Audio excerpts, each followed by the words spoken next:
प्रकाशित वाक्य 3 अध्याय 1 कही जड़े उच्च स्वर माइक रे निर्भुल भाव पढ़े साहाय्य करंतु।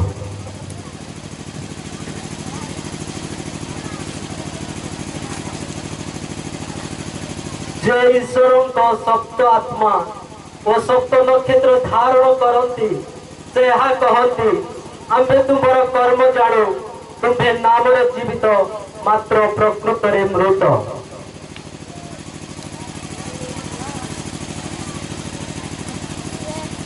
परमेश्वर कहती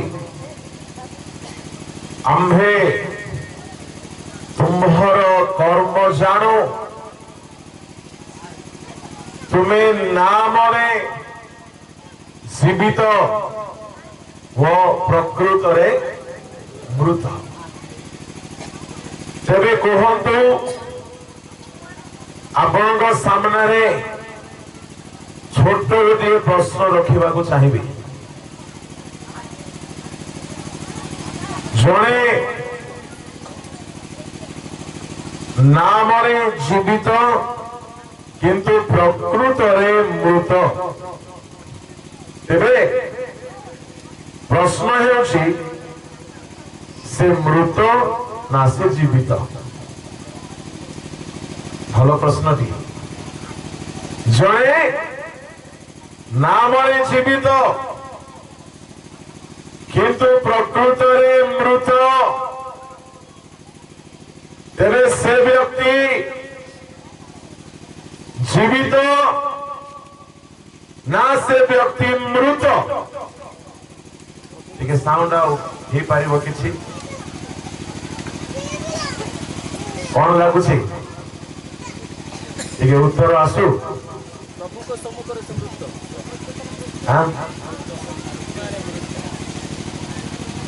नाम जीवित किंतु प्रकृत प्रकृत प्रकृत बोली कहले सत्य कहवा को गले से किंतु केमती एक्टिंग करुची बंची थिला परी एक्टिंग करुची। माने तार असल कथा गोटे प्रकार आ से देखाई होची आ गोटे प्रकार एमती तो अच्छा ए मानू बाइबल भाषा कौन बोली कि कह नाम जीवित प्रकृत मृत को गोटे शब्द कौन बोली कहवा। यस उत्तर आसो युवा माने जो माने साहित्य पढ़ती गोटे शब्द नहीं 4टा शब्द कहले नाम धारी ख्रिस्टियान गोटे शब्द जे कह मो प्राइज देती माने सी जेमिति नाही सेमिति से देखाई होची।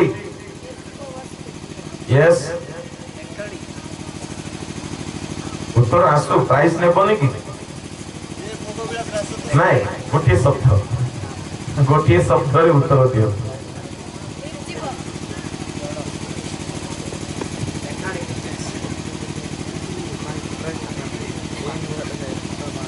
पाखापाखि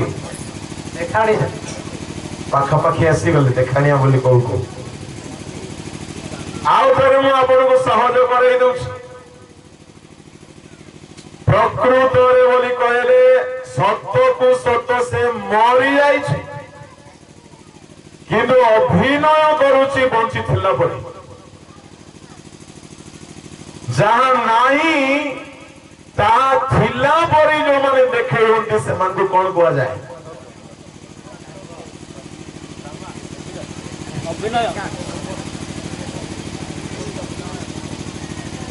कपटी सत कि नहीं जो माने मरी जाइछंती किंतु बंची थिला परी एक्टिंग करंती ता माने से माने हेले कपटी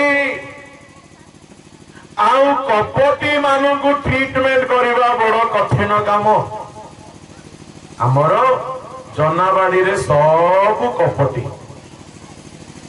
कहीं से प्रश्न रखा तामाने आमे जेमिति देखाई होछु आमे सेमिति नाई खजुरी गछर कि गुण गाइबे मूलर तो 500 जोटी पाद रखिले फोड़ी होछि मोर प्रिय भाई भणी माने परमेश्वर कपटी मानू बहुत घृणा करती जड़े व्यक्ति से सेपरी भावरे अच्छी सेपरी भावरे आओ जेमिति अच्छी से सेमिति भावरे प्रभु को सानिध्य आसिले भलो किंतु भीतरे गोटे प्रकार प्रकृत मरी जाइछि किंतु से बंची थिला परि अभिनय करुछि परमेश्वर कपटी मानकर दशा कौन करती बहुत सावधान सहित आमाने केतोटी विषय कपटी न हेबा दरकार माथ्यू सुसमाचार को प्रभु जीशु कहले तुमाने कपटी मानंद परी प्रार्थना न करो तामाने केतोटी विषय आमाने कपटी न हेउ 6 अध्याय नंबर 1 प्रार्थना कला बेले कौन पढ़ंतु 6 अध्याय तहिर 7 पुणी प्रार्थना करने समय विजाति मानक परी अनर्थक पुनरुक्ति करना कारण से माने बहुत कथा कहबारु से प्रार्थना शुणा जीव बोली करती प्रार्थना करने समय कपटी मानक परी हो ना कारण से माने लोक देखाइबा पाई समाज गृह और छक कोण रे ठिया होई प्रार्थना करने को भल पाती लोक देखाणिया प्रार्थना नामर प्रार्थना किंतु से प्रार्थना प्रभु शुणती नहीं अनेक लोक मैंने खाली गिर्जा घरे प्रार्थना करने को भल पाती माइक मिले प्रार्थना करिवे घरे प्रार्थना करिवे नहीं आउ जो माने सभा समिति मानकु प्रार्थना करिबा पाई प्रार्थना घोषी करी मध्य आसी था किंतु घरे आदौ प्रार्थना करिवे नहीं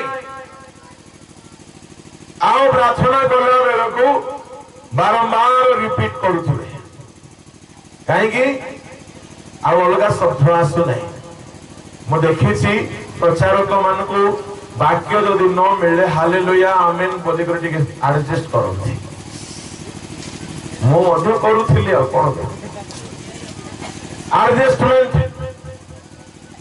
प्रार्थना कला बेले को जना न पड़िले केते लोग हालेलुया पसे दियंते केते लोग praise the Lord amen glory आउ केते लोग परभाषा मध्य पसे दियंती प्रार्थना न मिले ए परभाषा मध्य डुप्लिकेट थरे कौन है आमे गोटे गाँ जाइथिलु से गाँ रे प्रचार बहुत दमदार प्रचार हैला बेलको प्रति धाड़ी रे जणे लोक आमेन हालेलुया एमती पार्टी करूछि से एमती डाहाण साइड रे बसिथिबा भद्र लोक मध्यरु जणे मो भाबिली जाहु गोटे आत्मिक लोक हेथु शेष प्रार्थना ताकू देले करबा पय वाक्य सरला परे प्रार्थना तो जहाँ कला कला तापरे प्रभु शिखाई थिबा प्रार्थना आरंभ कला हे आम मानकर स्वर्गस्थ पिता हाँ अधा रास्ता रे से प्रार्थना पासरी जा से प्रार्थना गुड़े जड़े पासरी में किया गया से पासरी गला माने से केते सत्य प्रार्थना करी सुनो से प्रार्थना पासरी गला से परभाषा जोड़ी देला रामा खावा बोली मु कहबा भाई चाहे लोक माने ଆନ୍ତରିକତା ସହିତ ପ୍ରାର୍ଥନା କରିବା ଲୋକର ଆଜି ଅଭାବ। ପ୍ରାର୍ଥନାରେ ମଧ୍ୟ କପଟି ମାନେ ଦେଖାଗଲେଣି। ପରମେଶ୍ୱର ସେହି ପ୍ରକାର ପ୍ରାର୍ଥନାକୁ ଘୃଣା କରନ୍ତି। ତେଣୁ ପ୍ରାର୍ଥନା କରିଲା ବେଳେ ପ୍ରିୟ ଭାଇ ଓ ଭଉଣୀ ମାନେ ପ୍ରାର୍ଥନାରେ ସତ୍ୟତା ରହୁ। କେଉଁ ପ୍ରକାର ପ୍ରାର୍ଥନା ପରମେଶ୍ୱର ଗ୍ରହଣ କରିବେ? ସମସ୍ତଙ୍କର ପ୍ରାର୍ଥନା ସେ ଶୁଣନ୍ତି ନାହିଁ। ସେ ପାପୀ ମାନଙ୍କର ପ୍ରାର୍ଥନା ଶୁଣନ୍ତି ନାହିଁ। ଟିକେ ପଢନ୍ତୁ ଲୁକ 18 ଅଧ୍ୟାୟ କେମିତି ପ୍ରାର୍ଥନାକୁ ପରମେଶ୍ୱର ଗ୍ରହଣ କରନ୍ତି। 18:1-2। କ୍ଲାନ୍ତ ହୋଇ ସର୍ବଦା ପ୍ରାର୍ଥନା କରିବା ଯେ କର୍ତ୍ତବ୍ୟ, ଏ ବିଷୟରେ ସେ ସେମାନଙ୍କୁ ଦୃଷ୍ଟାନ୍ତ ଦେଇ କହିଲେ। ଗୋଟିଏ ନଗରରେ ଜଣେ ବିଚାରକର୍ତ୍ତା ଥିଲେ। ସେ ଈଶ୍ୱରକୁ ଭୟ କରୁନଥିଲେ, କିନ୍ତୁ ମନୁଷ୍ୟକୁ ମାନୁନଥିଲେ। କିଏ ପଢୁଛନ୍ତି ବାଇବଲ? ପଢୁଛନ୍ତି ଟିକେ ଆଉ ଥରେ ସ୍ପଷ୍ଟ ଭାବରେ ଏ କରୁ। କ୍ଲାନ୍ତ ହୋଇ ସର୍ବଦା ପ୍ରାର୍ଥନା କରିବା ଯେ କ୍ଲାନ୍ତ ନ ହୋଇ ସର୍ବଦା ପ୍ରାର୍ଥନା କରିବା ଯେ କର୍ତ୍ତବ୍ୟ, ଏ ବିଷୟରେ ସେ ସେମାନଙ୍କୁ ଦୃଷ୍ଟାନ୍ତ ଦେଇ କହିଲେ। ଗୋଟିଏ ନଗରରେ ଜଣେ ବିଚାରକର୍ତ୍ତା ଥିଲେ। ସେ ଈଶ୍ୱରକୁ ଭୟ କରୁନଥିଲେ, କିନ୍ତୁ ମନୁଷ୍ୟଙ୍କୁ ମାନୁନଥିଲେ। କ୍ଲାନ୍ତ ନ ହୋଇ ଓଡ଼ିଆରେ ଲେଖାଗଲା, କିନ୍ତୁ ହିନ୍ଦୀରେ ଲେଖା ଅଛି, ଇଂରାଜୀରେ ଲେଖା ଅଛି କି ତୁମେ ମାନେ ଧୈର୍ଯ୍ୟ ନ ହରାଇ। ମୁଁ ଆପଣ ମାନଙ୍କ ପାଇଁ ହିନ୍ଦୀରେ ଟିକେ କହୁଛି ଶୁଣନ୍ତୁ। हियाब ना छोड़ो। हियाब समझ रहे? हियाब क्या होता है? हियाब हियाब ना छोड़ो और नित्य प्रार्थना करते रहो। कहबार कथ कौन? समस्त मोर को ध्यान दियंतु। ओडिया लेखा गला क्लांत। अच्छा भाई माने क्लांत को इंग्राजी रे कौन कहा जाए? क्लांत को टाइडनेस। किंतु क्लांत बोली मूल भाषा रे लेखा नहीं। मूल भाषा रे लेखा अछि धैर्य न हराई सर्वदा प्रार्थना करो। यह तुमर कर्तव्य। मंडली में पालकों किसी कर्तव्य थाए, संपादकों किसी कर्तव्य थाए, कमिटी वालार किसी कर्तव्य थाए, किंतु समस्त गोटे कर्तव्य होची धैर्य न हराई की प्रार्थना करिबा। ताहेले मते कहंतु धैर्य न हराई की प्रार्थना करिबा हमर ड्यूटी। जेमिति मां माने रोषेई करिबा गोटे ड्यूटी, बालक माने प्रचारक करिबा गोटे ड्यूटी, बाधक माने बाजा बाजा बजाइबा गोटे ड्यूटी, सेमिति प्रत्येक ख्रीष्ट विश्वासी थरे हेले धैर्य हराइबाकु नाई। हालेलुया। धैर्य हराइबाकु नाई, प्रार्थना करिबा दरकार। ताले धैर्य न हराई प्रार्थना करिबा ता की प्रकारर प्रार्थना अटे? ता केमिति प्रार्थना अटे? आज्ञा जड़े लोक असुस्थ अच्छे, हॉस्पिटल रे पड़ी, आमे जाइकी ताकू कौन बोली कहूँ? टिके धैर्य धर, सब ठीक है। जदि जड़े लोक सुस्थ अच्छी, मोटा रोटा चंगा एकदम युद्ध वीर परी अच्छी, ताकू के कहे कि बाबू धैर्य धरे तू सुस्थ हो जाऊ। केतेबेले धैर्यर कथा दरकार पड़े जेतेबेले परिस्थिति आउरी खराब हे जाए, ता माने प्रार्थना रे केतेबेले धैर्य दरकार। आपण जे विषय पाई प्रार्थना आरंभ करिसंती सेही विषय ठीक है गले धैर्य दरकार की? आपण मागिले मन कर सुस्थता पाई सागे सागे सुस्थ हो गले आपण को धैर्य दरकार नहीं आपण मागिले मोर पुअर परिस्थिति ठीक है जाओ मोर झीर परिवार ठीक है जाओ स्वामी स्त्री रो प्रॉब्लम अच्छी आपण आसी प्रार्थना आरंभ करदेले मत टे उत्तर देवे हाँ मन करो स्वामी स्त्री रो झगड़ा माँ पुअर चाकरी समस्या माँ मंडली भितर समस्या आपण आसी प्रार्थना आरंभ कले आंटो भांगी करे काली की आपणकर प्रार्थनार उत्तर मिलीगले धैर्य दरकार पड़िबो ना आपणकर प्रार्थनार उत्तर न मिली समस्या बढ़ीगले धैर्य दरकार पड़िबो हाँ आज्ञा राइट ताहले जीशु कहले धैर्य न हराई प्रार्थना करिबा कर्तव्य ता माने से जानी छुंदी आपण जे विषय पाई प्रेयर आरंभ करिवे बेले बेले सेही समस्या आपणकर प्रार्थना आरंभ करू करू समस्या बढ़िबा आरंभ हो आज्ञा सबु बेले इंस्टेंट मिराकल हुए नाही बेले बेले आपण को धैर्य धरिबार पड़िबो प्रार्थना रे आपण जो दिन प्रार्थना आरंभ करिवे मने करो माँ माने बो माने प्रार्थना करिवे आज मोर स्वामी मद न पी के आसु बोले आंठे करी कांदी कांदी कांदी कांदी प्रभु से मद न पियासु मद न पियासु मद न पियासु हेले प्रभु देखिबे देखिबा ये प्रार्थना रे धैर्य धरिबो ना नाही सेई दिन संध्या रे मद पी करी बेसी आसीथिबो सेतके कोन दरकार अच्छी आम लोक से कौन भावती देखलु प्रार्थना करने सकाशु बेसी मत पीऊची प्रार्थना न कले कौन पीऊची तेणु करिया मु प्रार्थना करूना एमती अच्छा ना नहीं जड़े जड़े कहती अरे बेसी गिरिजा को जीवार नहीं गले शैतान बेसी धरब बेसी प्रार्थना करवार नहीं गले पुणी शैतान आसो नो प्रार्थना रे बेले बेले प्रभु आमनकर धैर्यर परीक्षा करिवे ता माने बेले बेले आमने प्रार्थना करू करू आमर समस्या बढ़ी जीवो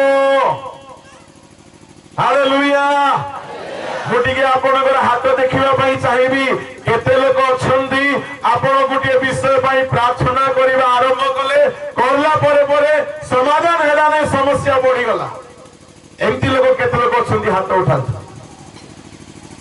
मोर मध्य हालेलुया प्रेज द लॉर्ड ता माने आपण ठीक प्रार्थना करूछंते प्रार्थना करू करू आपण गुटिए समस्या को नहीं से रोग हेउ से चाकरी रहेउ से मंडली रहेउ बा कौनसी परिवार रहेउ आपण तार समाधान पाई प्रार्थना आरंभ कले आर दिन भाविथिबे प्रभु यीशु को नाम रे सब ठीक है या बैला बेल को से दिन समस्या बेसी हो जाय छै प्रेज द लॉर्ड हालेलुया सेते बेले कौन दरकार प्रार्थना सहित धैर्य बोलो यीशु मसीह की हालेलुया किंतु लोक मानकु सेते बेले निराश लगे किछि लाभ हेउ नाही प्रार्थना करिकी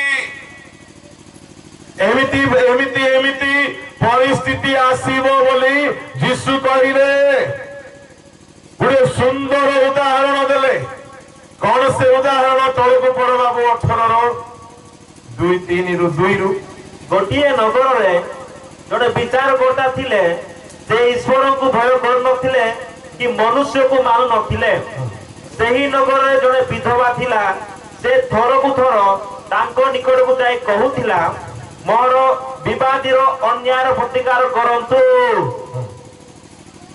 आउ से केते समय पर्यंत सम्मत हेउ नथिले किंतु परे से मने मने कहिले यद्यपि मु ईश्वर को भय करे नाही किंबा मनुष्य को माने नहीं तथापि एही विधवाटा मते कष्ट देउथिबारु मु ताहा प्रति क्षुब्ध अन्यायर प्रतिकार करिबी नहिले से सब बेले आसी मते व्यतिग्रस्त करुथुबो।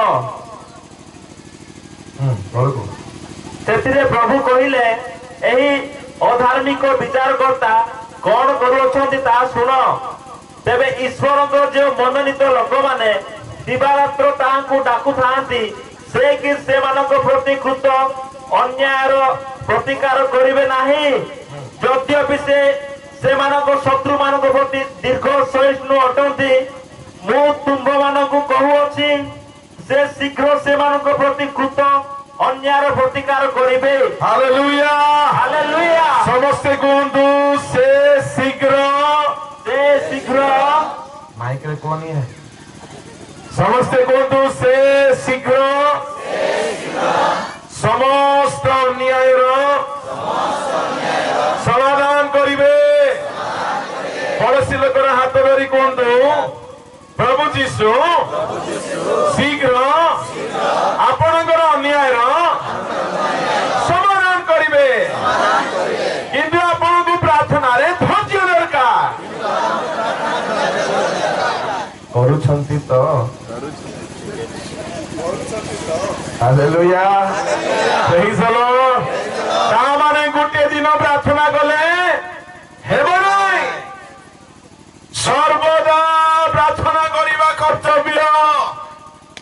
आजिर लोक माने ना को प्रार्थना करत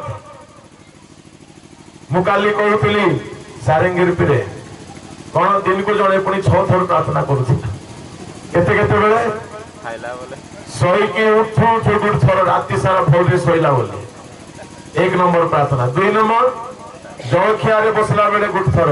3 नंबर दिन बेले भात खाइला बेले गुड थर भल्लो खाई करी जेमती जीर्ण हेबो गैस फैस हेले जेमती न रहइबो तळरो ऊपर गैस बाहरी जिवो एथि भाई तृतीय। चतुर्थ संध्या बेले चाहा जलखिया फलखिया खाइला बेले टिके प्रार्थना। पंचम राति खाइला बेले षष्ठ राति शोला बेले दिन को 6 थर सर्वमोट 6 मिनिट प्रार्थना। ए प्रार्थना रे धैर्य दरकार की कई के रास्ता रे गला बेले को प्रभु विपद न हो गंजे बेपार पाई जाउची प्रभु पुलिस न धरू एही दरकार की आज्ञा धैर्य। जड़े चोर अच्छी ख्रिस्टियान चोर तांकर गाँव रे गोटे पास्टर मते कहथिले आज्ञा हमर गाँव रे गोटे भयंकर पॉकेट मारवा लोक अछि किंतु आज्ञा गोटे भल गुण तार कौन भल गुण पॉकेट मारिबा पई बाहरिबो टिप टाप सूट बूट हेकी बाहरिबो सुपर हैंडसम हेकी बाहरिबो गिरजा रो सामने रे कोई लंबा मुंडिया मारी की बाहरिबो प्रभु ताले से कौन प्रार्थना करी जाउथिबो आजि मु पॉकेट मारला बेले को भल भल नोट मिलु के मते न धरंतु मोर भाई भौणी माने एई बही प्रार्थना प्रभु शुणती नाई कहीं जहन को लेखनी रे जहन गोटे बहुत सुंदर कथा कहले 9 अध्याय 13-31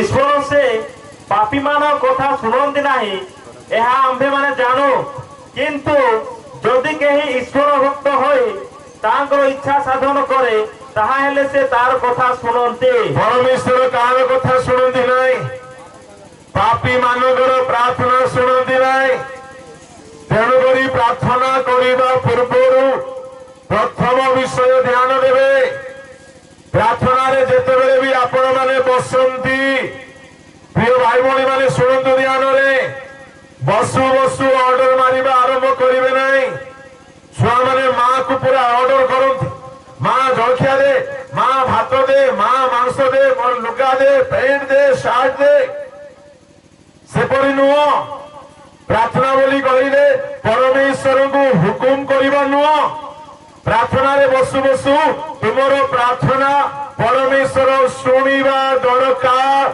शुणिबा पाई हेले सर्वप्रथमे आपणार पाप क्षमा निमंते अनुताप करू प्रार्थना करू जेतु से पापी मानकर प्रार्थना ଶୁଣନ୍ତି ନାହିଁ। ଲେଖା ଅଛି, ଯଦି ଆପଣ ଦେଖିବେ ପରମେଶ୍ୱର ଇସ୍ରାଏଲୀୟ ମାନଙ୍କୁ ଯେତେବେଳେ ସମାଗମ ତମ୍ବୁ ଦେଲେ, ସମାଗମ ତମ୍ବୁରେ ଯେତେବେଳେ ଯାଜକ ମାନେ ସେବା କାର୍ଯ୍ୟ ଆରମ୍ଭ କରୁଥିଲେ, ସେମାନଙ୍କର ଆରମ୍ଭରେ ହିଁ ପ୍ରଥମ କାମ, ଯେତେବେଳେ ସକାଳେ ମହାଯାଜକ ଉଠୁଥିଲେ, ମହାଯାଜକ ପ୍ରଥମ କାମ କଣ କରୁଥିଲେ? 30 ଅଧ୍ୟାୟ ଯାତ୍ରା ପୁସ୍ତକ ତହିଁର 7 ଟିକେ ପଢନ୍ତୁ।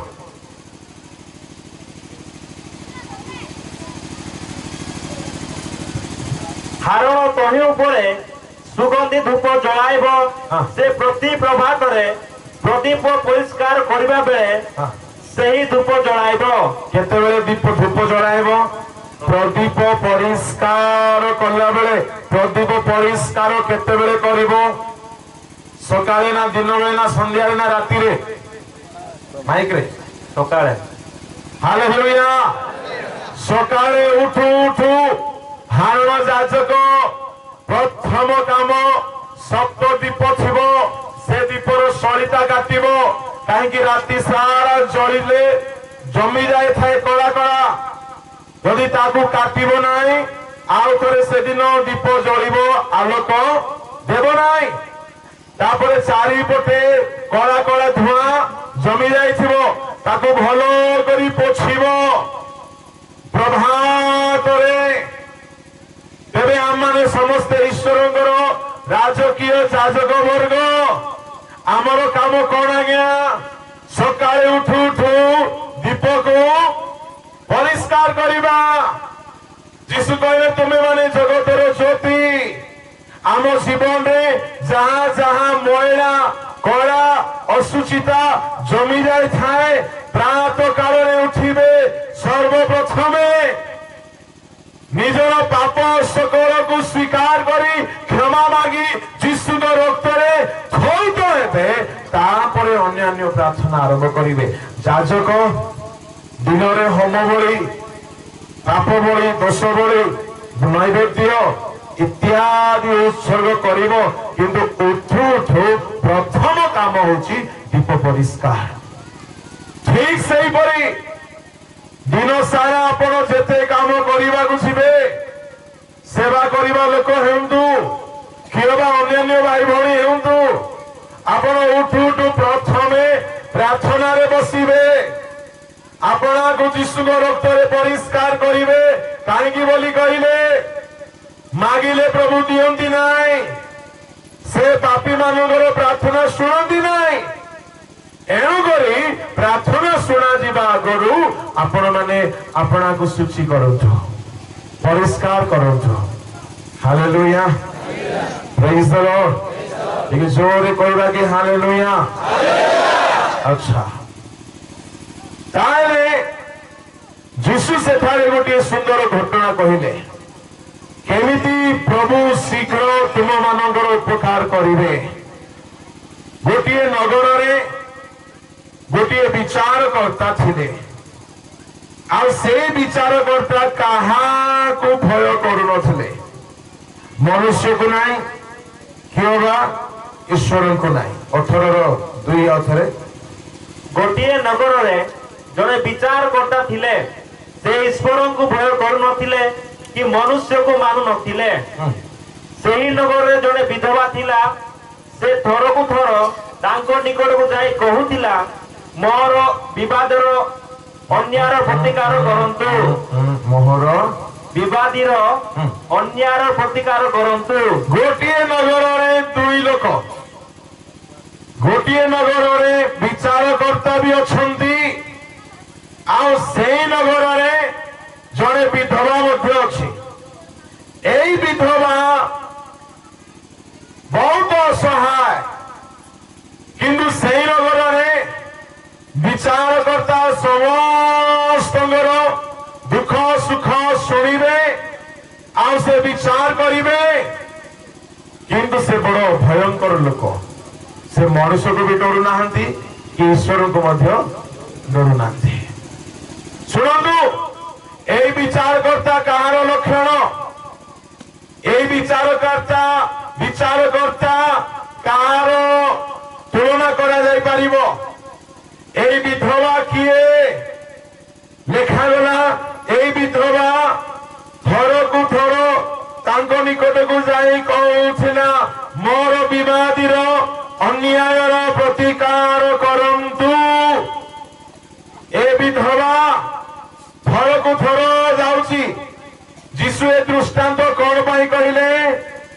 ଧୈର୍ଯ୍ୟ ନ ହରାଇକି ପ୍ରାର୍ଥନା କରିବ। ତାମାନେ ଥରକୁ ଥର ଯିବା ଅର୍ଥ ଥରକୁ ଥର ପ୍ରାର୍ଥନା କରିବା। କରୁଛୁ କି ଆମେ? ଗୋଟେ 2 ଦିନ କଲା ପରେ ଆମର ପ୍ରାର୍ଥନା ବନ୍ଦ। ଯୀଶୁ କହିଲେ ଥରକୁ ଥର এই বিধবা বিচারকর্তা নিকটକୁ ଯିବ। କଣ ପାଇଁ? ତାର ବିବାଦୀର ଅନ୍ୟାୟର ପ୍ରତିକାର ପାଇଁ। ତାର ଗୋଟିଏ ବିବାଦୀ ଅଛି। ଆଜ୍ଞା, ବିବାଦୀ এই ବିଧବା ପଛରେ ପଡିଛି। ବିବାଦୀ ବୋଲି କହିଲେ ଏ ବିଧବାର, ମୋ କଥାକୁ ଧ୍ୟାନରେ ଶୁଣିବେ, এই ବିଧବାର କୌଣସି ନା କୌଣସି ଲୋକ ସହିତ ଗୋଟିଏ ବିବାଦ ହେଇଯାଇଛି, ରାଇଟ? ଆଚ୍ଛା, ହେଲେ ମତେ କୁହନ୍ତୁ, ଏଥିରେ ବିଧବାର ଭୁଲ ଥିବ ନା ନାହିଁ?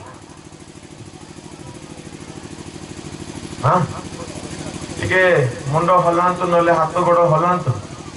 ଏମିତି ହେଲେ ଏମିତି ହଁ ନାଇଁ କଣ ହେଲେ ଥିବ ନା ନାଇଁ? ବଡ ଧ୍ୟାନରେ ଶୁଣନ୍ତୁ। ଏଇ ବିଧବା ଯାଇ କହୁଛି ଥରକୁ ଥର ଗଲା, ଗୋଟେ ଦିନ ଗଲା କେସ୍ କ୍ଲୋଜ ହେଲା ନାହିଁ, ଆଉ ଦିନ ଗଲା କହିଲା ମୋର ବିବାଦୀର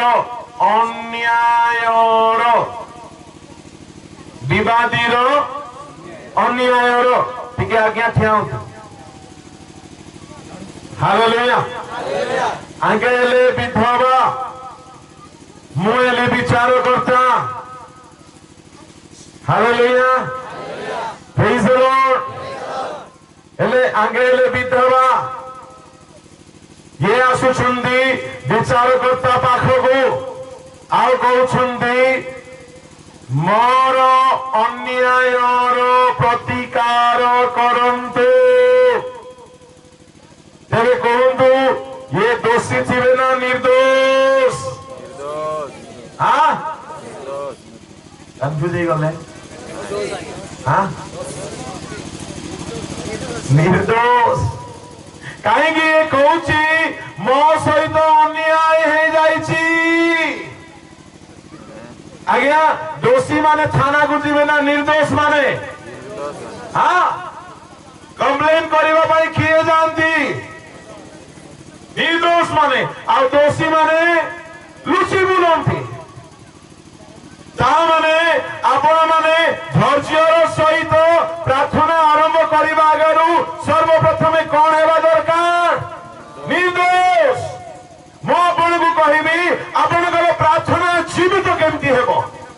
ଆଜ୍ଞା, ଗୋଟେ ଜୀବନ ଥିବା ଲୋକ ଚୁପଚାପ ଦିନ ସାରା ରହିପାରିବ ହାତ ଗୋଡ ନ ହଲେ? ତାମାନେ ଆପଣଙ୍କର ପ୍ରାର୍ଥନା ଚୁପଚାପ ରହିବ ନାହିଁ, ସେ କିଛି ନା କିଛି କାମ କରିବ। ଆପଣଙ୍କର ପ୍ରାର୍ଥନା ନାକୁ ନ ହେଉ, ତା କାର୍ଯ୍ୟଶୀଳ ପ୍ରାର୍ଥନା ହେଉ, ଜୀବିତ ପ୍ରାର୍ଥନା ହେଉ। କେମିତି ଆପଣ ଗୋଟିଏ ଏଫେକ୍ଟିଭ ପ୍ରେୟାର କରିବା ଲୋକ ହେଇପାରିବେ, ମୁଁ ତାହା କହୁଛି। କାହିଁକି ସବୁଦିନ ରାସ୍ତାର ଚାଉମିନ ଆଣି ଖାଇବା ଭଲ ନାହିଁ। ଭଲ କି? ଇଆଡେ ତ ଚାଉମିନ ମଧ୍ୟ ମୁଁ ଦେଖୁଥିଲି ହଳଦୀ ପକେଇ ଦଉଛନ୍ତି। ସେଟା କୋଉ ଚାଉମିନ କି? ହଳଦୀ, ମରିଚ ଗୁଣ୍ଡ, ଆଉ ଜିରା, ଧନିଆ ପକେଇ ଦଉଛନ୍ତି। ଖାଲି ଟିକେ ତେଲ ପକେଇଲେ, ପାଣି ପକେଇଲେ ତରକାରୀ ହେଇଯିବ। ସବୁଦିନ ବାହାର ଖାଦ୍ୟ ଭଲ କି? ସବୁଦିନ କାହା ମାନଙ୍କୁ ଫୋନ କରି ପ୍ରାର୍ଥନା করে ହେବାଟା ଭଲ କି? ତେଣୁ ନିଜେ ନିଜେ ଘରେ ଘରେ ପ୍ରାର୍ଥନା କରିବା ଶିଖନ୍ତୁ। କେତେ ଦିନ ରେଷ୍ଟୁରାଣ୍ଟର ତରକାରୀ ଆଣି ଖାଇବେ? କେତେ ଦିନ ବାହାର ଖାଦ୍ୟ ଖାଇ ପେଟ ଭରିବେ? ନିଜ ଘରେ ରାନ୍ଧିବା ଶିଖିବା ଦରକାର। ହାଲେଲୁୟା।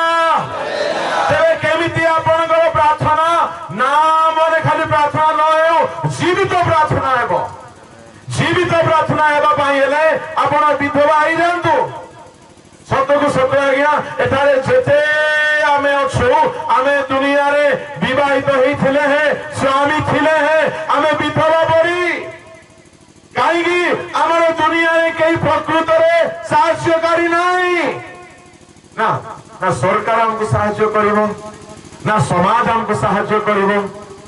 ବେଳେ ବେଳେ मंडली मध्य आमको साहाय्य लीडर माने मध्य साहाय्य मु देखी भल भाव बेले बेले निजर संगात लोक मध्य आमको विष देदेव दुनिया रे कई भरोसा योग्य नुहति आज्ञा स्त्री मध्य डाकू थिबा जाय प्रेम करिवो नहीं हमर कंधमाल स्त्री जाको भल आपनकर हस देखले मोर कथा भूल हैला पर लागुछ बेले बेले स्त्री माथे मध्य पैसा थिबा जाय स्वामी को स्वामी स्वामी नम नम नम करिवे तामाने दुनिया रे हमर प्रकृत जत्न नेबा लोक केही नाय बेले बेले ए जुवा पिला माने मध्य बहुत असहाय भाबुथिबे किए आम पाई चाकरी करदेव किए आमर भविष्य गढ़ दिने मु अति कम बयस मो माँ मो पाई किसी करि पारिबे नाय बापा किसी करि पारिबे नाय समाज किसी करिवो नाय कुटुंब रे केही नांती मंडली ठीक नाय किए करिवो असहाय विधवा परी 13-14 वर्ष रे मु भाबुथिली एठारे भी अनेक पिला माने थिबे निजको गुटिए असहाय विधवा ठारू कम नुहे सेमान को जीवन दुखरे दुखरे दुखरे निराशारे थिबो मु आपन को कहबा पई चाहे सेमिति जदि के अछंती आजिर वाक्य आपन को पई अठले प्रेज द लॉर्ड हालेलुया प्रभु कहले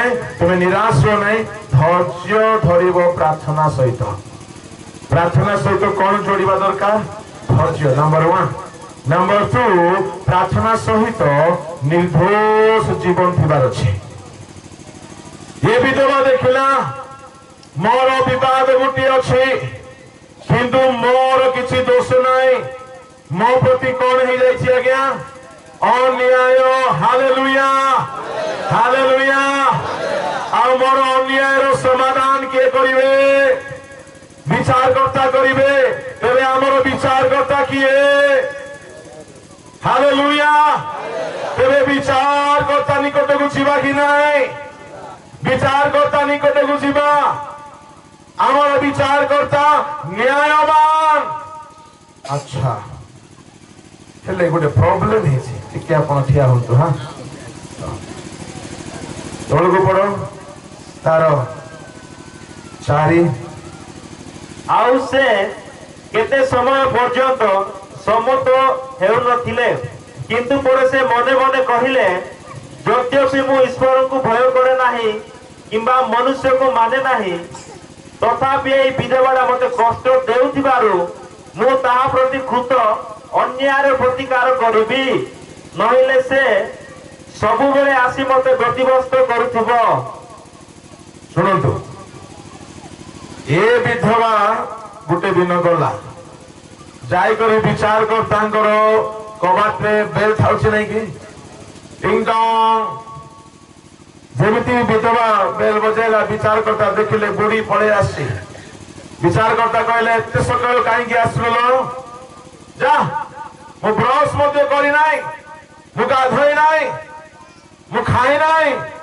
पळे आसीबो घोड़ी देले हेले विधवा भाविला पड़े बोल तो टाइम कोई नांथे हो पड़े बोले 5 मिनट परे पड़े आसिला आसिकी कहला आज्ञा बेल मारला टिंग टोंग विचार करता ब्रश धरी बाहरले अरे आउरी पड़े आसिलु बुढ़ी होय आज्ञा आपण परे आसे बोली कहले आज्ञा मु रही पारु नाही मो संगरे गुडे बड़ अन्याय हे जाईछि टिके मोर विचार करंदु आज्ञा मोर समाधान करंदु आज्ञा मोर पुओ संगरे अन्याय हे जाईछि ताकु चाकरी मिलु ना आज्ञा मोर घरे अशांति आज्ञा मोर समाधान करंदु मोर परीक्षा रे पास मार्क आसुनाय टिके मोर समाधान करंदु मोर मंडली रे प्रॉब्लम टिके अन्याय हे जाईछि टिके समाधान करंदु ए विचार करता कहले अच्छा हो 9टा बेल पास जा ए बुढ़ी घर को मध्य जाई नाही जोड़ को पचारला टाइम केतना हला बोला 7टा अच्छा केते हेले 9टा हेबो बोला टिके परे 9टा हेबो बुढ़ी लोग की टाइम जणा आ गया विधवा बोले विधवा बुढ़ी लोग ना टिके परे बोले हो टिके परे नहीं कि बोले कि से पड़े आसला बेल मारला आज्ञा गाधौले पचारे किए आसला आज्ञा मुई आज्ञा विधवा विचारकर्ता कहला गाधेबाकू मध्य प्रेज द लॉर्ड हालेलुया कहला टिके परे हो आज्ञा हो आज्ञा मोर सियो भल आज्ञा मोर पुओ ठीक नहीं मोर चाकरी हो नहीं आज्ञा मोर पिला रिजल्ट भल आज्ञा हमर मंडलीर समस्या आज्ञा बहुत अन्याय होची आज्ञा ठीक करंतु से गाधेबाटा मध्य साबुन लगेबा पासरी गला आर कथा सुनी सुनी हालेलुया प्रेज द लॉर्ड थर को थर आसी कौन करुथिबो देखा আছে विधवा 5 पड़ बाबू तथापि এই বিধবাটা মতে কষ্ট দেউথিবারু कौन देउथिबारु কষ্ট काकू कष्ट देउची विचार करता आपण केमती प्रार्थना करिवे प्रभु को कष्ट देला परी प्रार्थना करिवे हालेलुया हालेलुया केमती प्रार्थना करिवे फसल करे हाथ धरो आज्ञा ये हले करी को आज्ञा आपण केमती प्रार्थना करछंती प्रभु को कष्ट होला परी प्रार्थना करंतु ओ प्रभु को हैरान करा परी प्रार्थना करंतु हालेलुया आमे केमती प्रार्थना करूछु हे 5 मिनट पड़े हे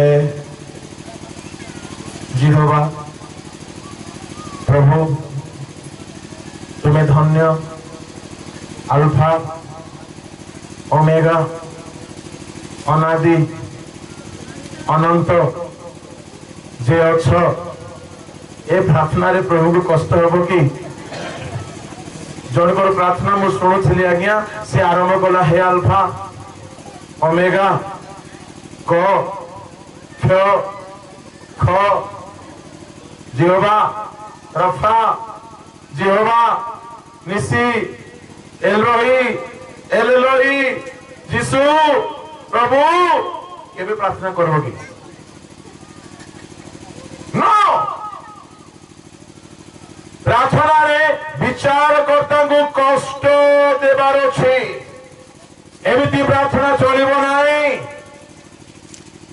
आपण एमिति प्रार्थना करिवे परमेश्वर आपण प्रार्थना आड़कू कर्ण डेरिबा दरकार कहीं बोली कहले आज्ञा आपण सहित कौन है अन्याय हालेलुया एथारे अनेक युवा पुओ माने भाबुथिबे मोर जीवन भल नाई मोर परिवार भल नाई मोर माँ बापा भल नाई मोर फैमिली भल नाई मोर अन्याय अन्याय सही चली मु युवा मान को भी कहबी तुम्हें विधवा परी प्रार्थना आरंभ कर प्रभु निश्चय तुमर समाधान करेंगे कहीं मोर जीवन मुझे पाठ पढ़ी ही ए जाए बढ़ी आसी आज केतरा अन्याय युद्ध मु चल बोलो यीशु मसीह की हालेलुया हालेलुया प्रभु को नाम गौरव हो ये विधवा पुणी गाधेला परे हो आज्ञा टिके परे बोले 5 मिनट पर जाए आउरी बेल मारला विचार करता जस्ट ड्रेस पिंधु किए आज्ञा आज्ञा आज्ञा मुई मुई मुई विचार करता बानियान पिंधवा भूली गला आज्ञा तार पार्टी सुनी करी हालेलुया पुणी कहला हरिल टिके परे बोले बुझुन 9टा आज्ञा 9टा ही जाए हे नथिबो कि आज्ञा 9टा ही गला आज्ञा विधवा लोक टाइम की जना अच्छा सुने मुझे जलखिया कहबी तू 10टा रे आसे हो आज्ञा कुआड़े जाइने दांडरे बस दीछि जण को पछरला बाबू एबे केतरा होथिबो हां 9टा 10टा होथिबो हां हे गलानी कि 10टा आज्ञा आज्ञा आज्ञा मोर घर ठीक नाही मोर पुओ ठीक नाही आज्ञा मत पिउछि हमर गां लोक जे भी कुछ दिया गया कोन जे चाष करू दिया गया सरकार दले जेल नहीं दिबो आज्ञा आज्ञा हमर घरे चाकरी नाही हमर पुओ पाई कन्या मिलु नाही झियो पाई बर मिलु नाही आज्ञा हमर समस्या आइछि दया करी हमर समाधान करो हम एमती प्रभु को कोई बना नहीं हालेलुया ये विचार करता बोला बाप रे 10टा भितर केथर आसलानी 10 थर आसलानी संध्या बेल को 20 थर आसिक मते कौन देउथिबो ठीक रे साबुन मते लगेबाको दउ नै हैना माछ रोटी खाइला बेले को तार पाटी छुणी करी कोनटा पसी गला गोड़ारे पसी जाइछि कष्ट होछि कार प्रार्थना आज्ञा विधवार प्रार्थना आपण प्रार्थना करिवे परमेश्वर सब काम छाड़ी आपण बाड़ को ध्यान देवार अछि हालेलुया विचार करता देखिले मु का को डरू नाही मु मनीष को भय करे नाही मु ईश्वर को डरे नाही किंतु ए विधवा मते बारंबार कष्ट देउची बारंबार एणु मु शीघ्र यार समाधान करिबी ता माने मोर भाई भणी माने परमेश्वर जदि आपण बारंबार गोटिए विषय पाई बोली प्रार्थना करिवे तेरे परमेश्वर शीघ्र आपणकर प्रार्थनार उत्तर देबे विलंब हेबो नाही लोक माने 5 मिनिट मध्ये प्रार्थना करनथिबा लोक जाके बसिथिबे एठी आज्ञा एमती विश्वासी मान को कौन बोली पाजे जीवित न मृत ना को माने प्रार्थना करते प्रकृत रे मानकर प्रार्थना जीवन नाही ए विधवा परिशेष रे एते कष्ट देलारु विचार करता कहला बाप रे बाप थरो को थरो आसी मते हैरान कर देउची अच्छा कहो मा तोर कोन समस्या परंतु आज्ञा टिके तोर को 7 6 7 सेतिरे प्रभु कहिले एई अधार्मिक विचार करता कौन कहू अछंती ता सुनो तेबे ईश्वरଙ୍କ जो मनोनीत लोक माने दिवारात्र तांकु डाकु थांती से कि सेमानक प्रति कृत अन्याय प्रतिकार करिवे नाही यद्यपि सेमानक शत्रु मानक प्रति दीर्घ सहिष्णु अटंती मु तुम मान कहू अछि से शीघ्र सेमानक प्रति कृत अन्याय प्रतिकार करिवे हालेलुया विलंब करिवे ना शीघ्र करिवे एले विलंब काहे की होउची हां के कहबो सठिक उत्तर विलंब काहे की होउची ए विधवा जाई करी हैरान करिबारे गले बुझा पड़ना ये विधवा लेट करूची विचार करता लेट करूनांदी ता माने विधवा जदि हैरान करिवा सिखी गला विचार करता लेट करिवे नाही आपण केमती प्रार्थना करूछन आज्ञा देखे बाबा नाही आपण प्रभु को कष्ट देला परी प्रार्थना करिवा लोक हेबा दरकार प्रभु आपणकर प्रार्थना रे बिल्कुल परमेश्वर नतमस्तक होई जिवार अछि बाइबल रे गुड़ाए लोक सेमती प्रार्थना कले परमेश्वर सेमान को शीघ्र उत्तर देले प्रभु आपण को भी शीघ्र उत्तर देबे मु आपण को कहबा पई चाहे नंबर 1 जाकुब राति सारा युद्ध कला परमेश्वर विलंब कले कि ताको आशीर्वाद करबा पई ता माने प्रभु विलंब करंती नाही प्रकृत प्रार्थनाकारी होंतु खाली देखाणिया प्रार्थनाकारी नाही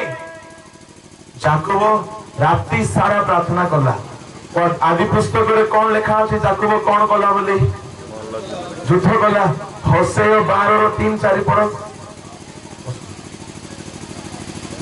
होसेय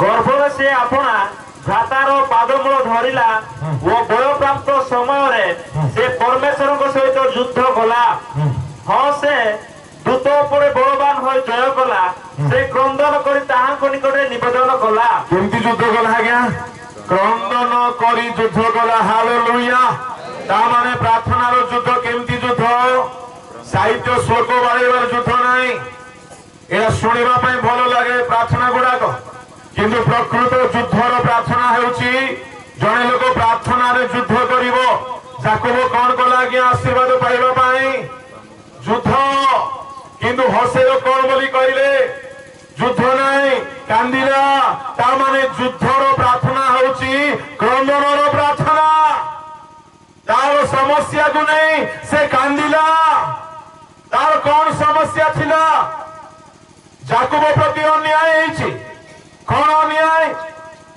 तार शशुर लाभन 10 थर दरमा कमई तार शशुर ताको बहुत कष्ट देइछि प्रति बहुत अन्याय करिछि आपण देखिबे आदि पुस्तक याकूब बहुत दुख तार शशुर को केते कथा कहला तुम्हें 10 थर मोर दरमा चेंज करिछ परमेश्वर मते छाड़िले नाही परमेश्वर मोर साहाय्य हेले परंतु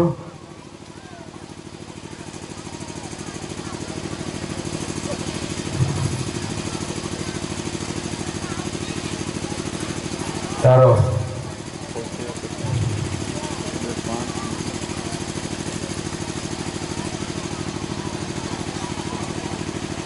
31 अध्याय 38 रु पढ़ो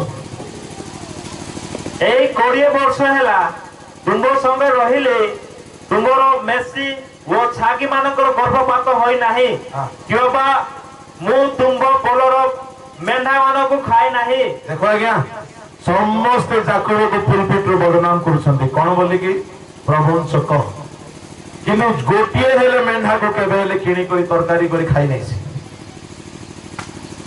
अन्याय करी नाय तोरको बरंच हिंसक जंतु जाकू खंडिया कोला ता सुधा तुम कति के आनिले नाही देखो मेसो चराउ चारो पशु जदि खंडिया खाबरा करी देला हमर लोक माने हेले कोन बोली कहबे तुमटा तुम्हें बुझ आज्ञा मुई कहीं से दोष बोईबी ता माने याकूब प्रति अन्याय हैला कि नाही से अन्याय सौची हळको पड़ो से क्षति आपे सहेले दिने चोरी जाओ कि राति रे चोरी जाओ ताहा तुमे मो हातरु नेलो 20 वर्ष रे जेतेटा भी मेंढा चोरी हैला याकूब से अन्याय सहिला शशुर मामू आर हाथरू हिसाब नेला केमती हिसाब नेला सुनंतु मने करो 500टा मेंढा देथला बाबू चरेबु है बड़ स्पेशल मामू आज्ञा ये काहे कि मामूर झियो को देखि करी हमर याकूब नना मन ही गला ए याकूब भाईना टिके बड़ रोमांटिक भाईना ता हमर भेंडिया मान को परिएगा एले सुंदरी झियो देखिला अरे तोर भौणिया परे बा भौणी परे देखिबा ताकू देखी करी मंडे मंडे गोड़ खाऊची ताकू देखी थाउची ता सहित गपी थाउची ता सहित हस गमा तो सब चलेची चलेला बेले को मामू कम मामू नहीं से भयंकर मामू से देखि देला पुअर टिके मोबाइल रिंगटोन जेमती घड़े घड़ी चेंज हुए आरो टिके सेमती रूप रंग चेंज होउची कहला बाबू रे कोन चालीची हा मामू आ कोन बुझुतिबो सानो झियो को टिके बाहा कर देले बोल होइथंता अला हो ठीक अछि गोटे शर्त कोन हाँ मामू आपण जहा कहले करिवि अरे 7 वर्ष खमारी खटिबु मामू 7 वर्ष नै 70 वर्ष खटिबु ठीक अछि मोर 500टा मेंढा होसी चरेबु सुने हजिले तू दे मामू हजिबो नै चोरी हेले तोर दे मामू नो प्रॉब्लम काहे कि टुकी को मन नै जाय गुटे टोकी पाए 7 वर्ष खमारी खटिला दुनिया रे किए खटी नथिबे आज्ञा एडे बड़ प्रेम पागल बोले याकूब ओ भेंडिया माने एतकी खटिबे नै गोटे झियो पाए देखिछि मो दुनिया झियो बोली पळेले गोटे झियो पाए 7 वर्ष खमारी खटिला 7 वर्ष बरे बाहागर बेले को मामू बड़ भयंकर आज्ञा रंग नंबर को बसई दीछि बेटी रे ये जाको मन होइतिला जाको देखि देखि गुड़ खाउतिला तार आखी एमिति नाक एमिति छंट एमिति मुंड एमिति बोली पूरा गुण गाई गाई चोरी हेछि मोर स्त्री एमिति वा मोर स्त्री काली की थारु मोर हेइ जिवो मो पाखरे बसिबो मते स्नेह करिवो बोला बेले को राती पाइला सकाळ देखिला बेले को डेढ़ बैटरी आखी यार देखिले उत्तर देखिले पूर्व पर लागुछि मामू रंग नंबर अन्याय हेला ना नहीं बोले मामू मु या कुछ चाहू नथली एबे आ कैंसिल हेबो नै बापा थोड़े किना हेले माल चेंज हुए नहीं मामू मते सेटा दरकार ठीक अछि आ 7 वर्ष खटे ई मामू निजर भण जाको चाकर खट होची अन्याय हेला ना नहीं ପରେ କହିଲା ଓ ମାମୁ नो प्रॉब्लम दुईटा कन्या पाई बोली 14 वर्ष दुनिया रे के खमारी खटबे नहीं आज्ञा ये होची हमर जाकुब नना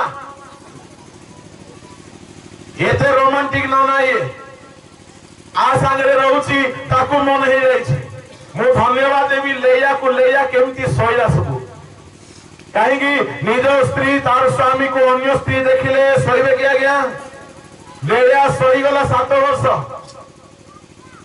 आउ राहेल को पाइबा पाई जाकुब दिन राति सब अन्याय सहिला जेते मेंढा चोरी हेला मामू कहला आगु डीलिंग हेची बाबू भणजा जा चोरी हेबो सब तोर अन्याय सोची आज्ञा 14 वर्ष ताको पुणी कम दिन पर लगिला पुणी एते बड़ प्रेम पागल 14 वर्ष कम दिन लागिची बोले दुनिया रे को बॉलीवुड रे हॉलीवुड रे एमती टोका नथिबे हमर जाकुब नना एमती आ जो भेंडिया माने को झियो पछरे पड़ी छो तुमे जाकुबर वंश लोक सावधान बहुत अन्याय सहिबो बहुत अन्याय हेबो फाइनली तळगु टिके पड़ बाबू दिन रे खरा राति रे काकर मते ग्रास गला मो आखिरु निद पळाई गला एही परे मु थिली मु 20 वर्ष काल तुम घरे रहिली तुमर दुई झियो निमते 14 वर्ष वो पशु मानक निमते 6 वर्ष दास्य कर्म कले की साहस रे साक्ष्य दउची आज्ञा गिरजा घरे दुई झियो पाई 14 वर्ष आउ टिके जौतुक तो देलो नाही मामू एले केमती बंसबी टिके पशु मेलु बोली 6 वर्ष खंबारी खटिली एथिरे आज्ञा लाबन पाई गुडे बाक्य अछि लाबन तार छिए को का सहित तुलना कला पशु मान को सहित माने 10 वर्ष खंबारी खटिले पशु मिलुची 6 वर्ष खंबारी खटिले पशु मिलला 7 वर्ष खंबारी खटिले झियो को देला ता माने लाबन तार छिए को का सहित तुलना करूची पशु कि धन्य मामूर धन्य भणजा 6 वर्ष खमारी घटी तलକୁ ପଡ ବାବୁ एथि मध्यरे तुमे 10 थर मोर बर्तन परिवर्तन करी अछ 10 थर मोर दरमा चेंज करिछो एथर आज्ञा एटा जाकुब खुशी रे कहछि ना दुख रे हां दुख रे हेले आज्ञा दरमा बढ़ेई थिले खुशी दुख रे कोई थांदा की ता माने प्रथम मास रे 10,000 देना देखिला भेंडिया टोका तो चांस मारुची अच्छा बाबू आजिकली टिके मेंढा माने टिके दुर्बल हो गले तो दरमा आसंता जनवरी ठारो तोर 8,000 ओ मामू गोटे झियो पाई तो एबे मोर इंस्टॉलमेंट रे कुली काम चाली छी बोले आसंता वर्ष हैला बेले को देखिला ए टोका बे जहा कहिले मते करिवो बाबू रे दरमा तोर टिके चेंज हेबो मामू नो प्रॉब्लम केते हेबो बाबू सीधा 5,000 अन्याय ना नहीं आर वर्ष को आउरी 500 कम 10 थर बोले आज्ञा सरकार दुनिया रे कौनसी सरकार 10 थर दरमा कम करी नाही कि करबो नाही ए अन्याय के सही छी सुनो जो माने टोकी पछरे अछ बहुत अन्याय हेबो तुम सहित मो कहब नहीं प्रभु को आत्मा कहउछन्ते सावधान तेरे बिना जी नहीं सकता बाबा उसके बिना जियो वरना मौत भी नहीं आएगा इतना बड़ा जहन्नुम है जहन्नुम समझ रहे नरक बहुत अन्याय 10 थर दरमा एले आज्ञा 20 वर्ष भितरे जने लोक जदि सेंट्रल गवर्नमेंट रे 20 वर्ष चाकरी कले दरमा तार 4 गुण बढ़िथिबो कि नहीं आरो दरमा 10,000 रु आरंभ करी कि 20 वर्ष पर देखला बेल को 1000 टका पाउछि तारो दया धन्य से मामू एमती मामू समस्त को मिलू बोलो यीशु महाराज की जय हालेलुया हेले मु गोटे कथा कहछि सुनतो एते अन्याय सहिला परे जाकुब कांदिला कहला नाही आ एठी रहिबी नाही कहला लया को राहेल को चलो तुमर बापा मते बहुत अन्याय कला दरमा कमी कमी चली छी और गुडी मासे रहिले 100 टका देबो मास को चल तापर आम ओदा कना ओदा करवा पेटे रखी रखी शोवा खाइबा तो मिलबो ना पेट ठंडा हेले शोइब नाइट रहिबा नाही आ प्रभु ताकू दर्शन देले पढ़ो 31 रो 3 अनंतर सदा प्रभु जाकुबंकु कहिले तुमे अपना पैतृक देश रे ज्ञाति मानक निकट को फेरी जाओ हां तुमे आंबे तुम सहवर्ती हेबा हालेलुया 5 पढ़ो मु देखु अछि तुम मानक पितांकर मुख मो प्रति पूर्व परि नुहे मात्र मोर पैतृक परमेश्वर मोर सहाय अटंते मु अपना सब बल दे तुम मानक पितांकर दास्य कर्म करी अछि एहा तुमे माने जान तथापि तुम मानक पिता मते प्रवंचना करी 10 थर मोर बर्तन परिवर्तन करी अछंती बस तुम्हारे बापा मोर बहुत अन्याय कले आज्ञा ए सब दुख को नहीं ए घर बाहरी पड़ा प्रभु कहले बाहरी जाओ आमे तुम्हारा संगरे अछु मु आपन को कहबी भाई भणी माने जाकुब सहित सेमती अन्याय हैला से विधवा सहित सेमती अन्याय हैला आपन को सहित मध्ये बहुत अन्याय हेथिबो जाकुब सेति भाई समस्त को धरी दुईटा स्त्री दुईटा दासी 10टी छुआ को धरी घर बाहरिला कहले प्रभु मते कहले जाओ किंतु दुख लागुची बहुत अन्याय होईची नदी आसिला गुटे जबक नदी अधा राति रे आलो लेया राहेल उठो कौन है नहीं चलो तुम सेपटे जाओ तो अधा राति रे नदी रे सेमान को पार करे कि सेपटे बसई देला एपट नदी पारी आसिला आंठू भांगिला प्रार्थना करबा आरंभ कला एमिति कांदिला अल्प समय कांदी तार शशुर केमिति केमिति अन्याय करिछि चोरी हो गले आकू क्षति सहीबा को पड़िला दरमा कमैला निंदा कला दुख देला विवाह बेदी अन्याय कला दरमा रे अन्याय सब जगह रे अन्याय हेई बारे भाई माने तुमरो दरमा रे के अन्याय करूछबो हेई बारे तुम्हारा फैमिली लाइफ रे के अन्याय करूथिबो लाभन हेई बारे तुम्हारा खाइबा पिंदिबा पीबारे के अन्याय करूथिबो से अन्याय जदि एई न थांता मते कहंतु आज्ञा जाकुब से नदी ए पारी रे सारा राती प्रार्थना करि थांता की ता माने आपन को लाइफ रे आमो लाइफ रे अनेक अन्याय घटना घटिबो ताही आमन को प्रार्थना रे ईश्वर को निकट को कढै आनिबो हालेलुया हेले आज्ञा ये अन्याय विषय को नहीं जाकुब एते कांदुची काहेकि मोर बापा नहांती मरी जाइछन्ते ए मामू अन्याय कला दुनिया रे केही नाय प्रभु मु कौन करबी मते तुम्हारी आशीर्वाद दरकार सारा राती जाकुब कांदी कांदी प्रार्थना कला बेले को परमेश्वर ओल्लाय आसिले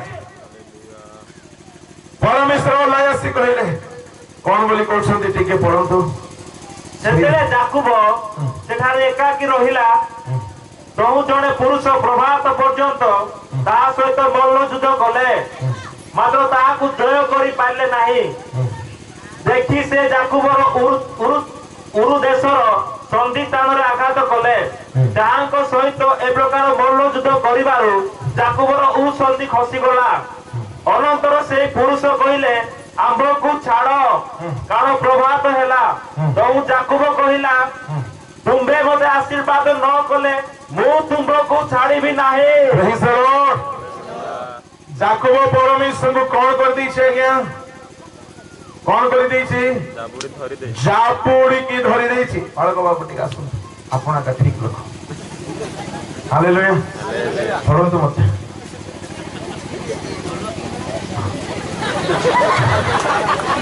आउट के जोर है आउट के बुझलो जाकुब बोलती मु छाड़ीबे नाही प्रभु कहले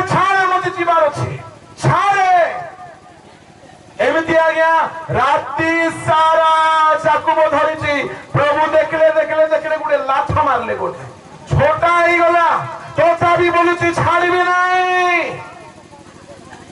ୟାର ଅର୍ଥ କଣ?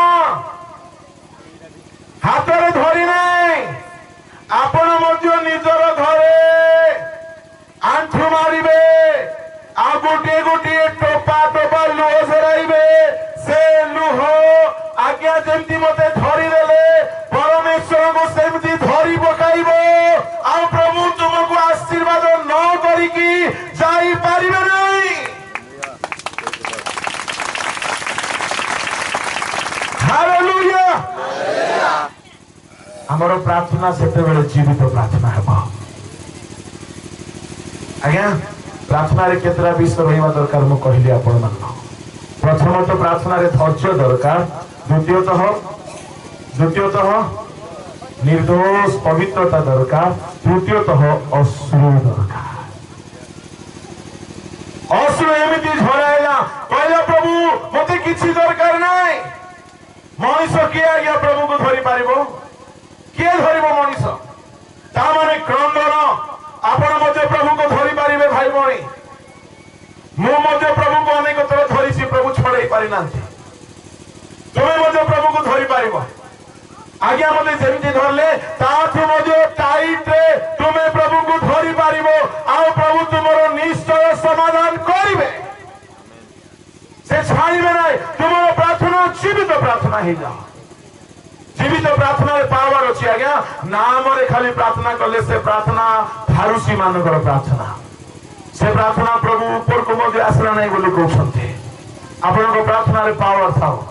ଆପଣଙ୍କର ପ୍ରାର୍ଥନା ପ୍ରଭୁ ଶୁଣିବା ଦରକାର। ସେଦିନ ପରମେଶ୍ୱର କହିଲେ ଆଚ୍ଛା ଠିକ ଅଛି ସକାଳେ ହେଇଗଲା, ଥରକୁ ଥର ଗୋଟିଏ କଥା ଧରିଛି ଆଜ୍ଞା ସାରା ରାତି ବୋଲି କହିଲେ କମ ସେ କମ ଯାକୁବ କେତେ ଘଣ୍ଟା ପ୍ରାର୍ଥନା କରିଥିବ? କମ ସେ କମ 8-10 ଘଣ୍ଟା। 8-10 ଘଣ୍ଟାରେ ଗୋଟିଏ ଧାଡ଼ି ଜିତ ଧରିଛି ସିଏ। କଣ? आशीर्वाद करो मते आशीर्वाद करो। गोटे धाड़ी को धरिछि आउ कांदुछि कोछि किछि दरकार नाही प्रभु। बहुत दुख देखिली, बहुत समस्या देखिली, मां नाही बापा नाही भाई नाही भौणी नाही के नाही दुनिया रे मोर किछि नाही। मते तुमरी आशीर्वाद दरकार। स्त्री पछरे पागल हेली 14 वर्ष किछि मिलला नाही। चाकरी कली दरमा कमी गला। अन्याय अन्याय अन्याय। प्रभु मु आशीर्वाद चाहे। मो प्रति बहुत दुख होइछि। से खाली कांदुछि कांदुछि कांदुछि। मु आपनको कहबा पई चाहे भाई भौणी माने आपण निजको हतभागा बोली भाबंतु नाही, निजको दुर्भागा बोली भाबंतु नाही, निजको भाबंतु नाही मोर जीवन रे केबे फल होई पारिबो नाही बोली भाबंतु नाही, भाबंतु नाही मोर मां बाबा मते काहे की जन्म देले बोली, भाबंतु नाही मु ए खराब परिवार जन्म हिछि बोली, भाबंतु नाही कि मोर मरि गले भलो हेबो बोली।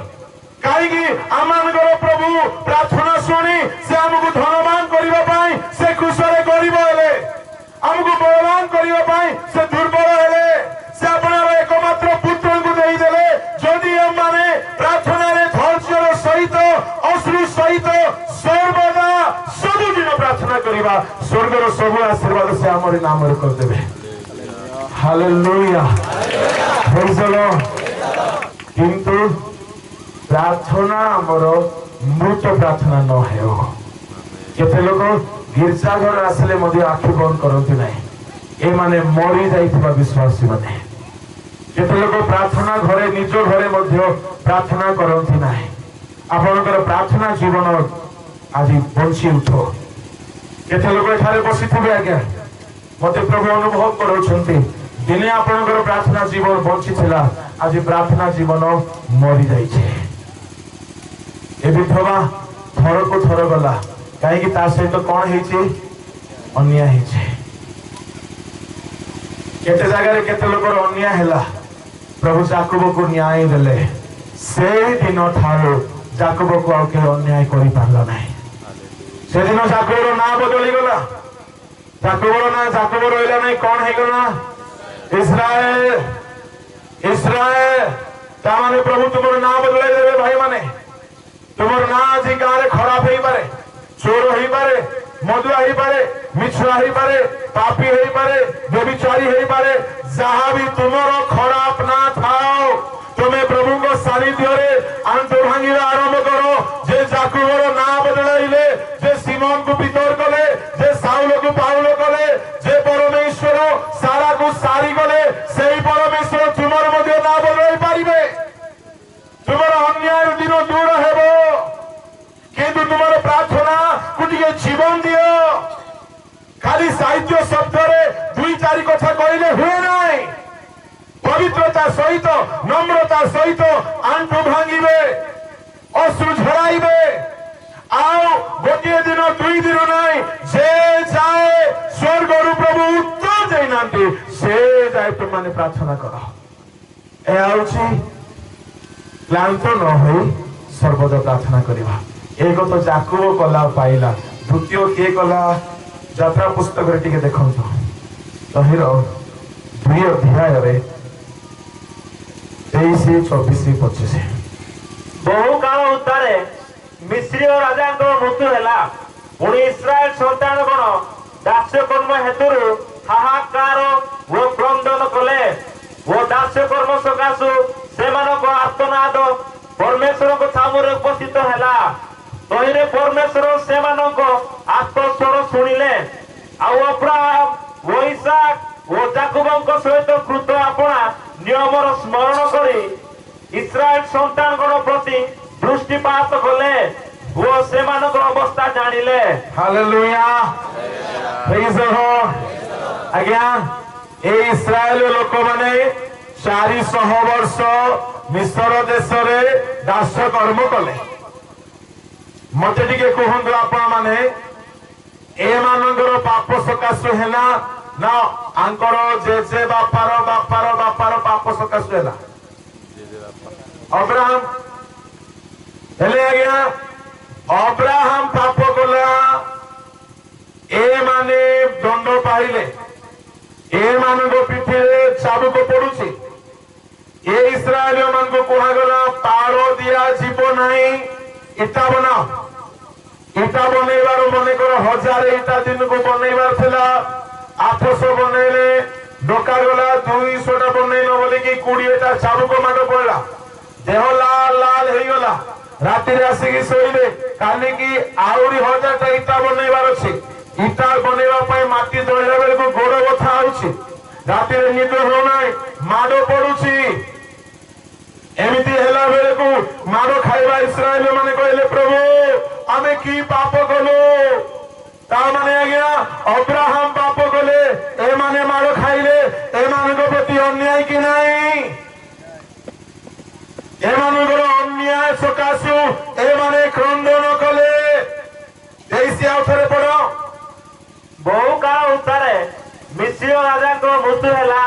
ପୁଣି ଇସ୍ରାଏଲ ସନ୍ତାନଗଣ ଦାସ୍ୟକର୍ମ ହେତୁରୁ ହାହାକାର ଓ କ୍ରନ୍ଦନ କଲେ ଓ ଦାସ୍ୟକର୍ମ ସକାଶୁ ସେମାନଙ୍କ ଆର୍ତ୍ତନାଦ ପରମେଶ୍ୱରଙ୍କ ସାମୁରେ ଉପସ୍ଥିତ ହେଲା। ବିଧବା ସେପରି ବିଚାର କର୍ତ୍ତାଙ୍କୁ ସବୁବେଳେ ଡାକିଲା। ଏମାନେ ତାଙ୍କ ଉପରେ ହେଉଥିବା କଠୋର ଦୁଃଖ, ଶାସନ, ଅନ୍ୟାୟ, ଏହାକୁ ଡାକିଲେ, ଏହାକୁ ନେଇ ଡାକିଲେ, ପ୍ରଭୁ ଆପଣ କେମିତି ପ୍ରାର୍ଥନା କରୁଛନ୍ତି? ଖାଲି ଅନ୍ୟ ପ୍ରଭୁଙ୍କ ଦାସ ମାନଙ୍କୁ ଡାକି ପ୍ରାର୍ଥନା କଲେ ଭଲ ଆଜ୍ଞା, କିନ୍ତୁ ଯଥେଷ୍ଟ ନାହିଁ। ଅନ୍ୟାୟର ସମାଧାନ ପାଇଁ ଆପଣ ପ୍ରାର୍ଥନାରେ ଆଣ୍ଠୁ ଭାଙ୍ଗନ୍ତୁ। ଇସ୍ରାଏଲ ମାନେ ମାଡ଼ ପଡ଼ିଲା ବେଳକୁ କାନ୍ଦିଲେ, ଡାକିଲେ ପ୍ରଭୁଙ୍କୁ, ପ୍ରଭୁ ସେମାନଙ୍କର କ୍ରନ୍ଦନ ଶୁଣିଲେ। ହାଲେଲୁୟା। ଆଜ୍ଞା, ମୁଁ ଆପଣଙ୍କୁ କହିଥିଲି, ଲେଖା ଅଛି ସେ ଶୀଘ୍ର ତୁମର ଅନ୍ୟାୟର ପ୍ରତିକାର କରିବେ। ପ୍ରଭୁ ଦେଖିଲେ କାନ୍ଦିଲା ବେଳକୁ ଆଜ୍ଞା ପ୍ରଭୁ ରହିପାରନ୍ତି ନାହିଁ। ପ୍ରଭୁ ସାଙ୍ଗେ ସାଙ୍ଗେ କହିଲେ କାହାକୁ ପଠାଇବା ଏମାନଙ୍କର ଅନ୍ୟାୟରୁ ଏମାନଙ୍କୁ ରକ୍ଷା କରିବା ପାଇଁ। ଦେଖିଲା ବେଳକୁ ଜଣେ ମୂଷା ଅଛି। ପ୍ରଭୁ ଓହ୍ଲାଇ ଆସିଲେ ଆଉ କହିଲେ, ମୂଷା ତୁମେ ଆସ।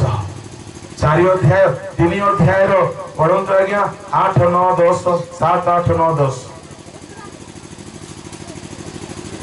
ଅନନ୍ତର ସଦାପ୍ରଭୁ କହିଲେ, ଆମେ ମିଶ୍ର ଦେଶ ସ୍ଥିତ ଆପଣା ଲୋକମାନଙ୍କର କ୍ଲେଶ ନିତାନ୍ତ ଦେଖିଅଛୁ। ହାଲେଲୁୟା।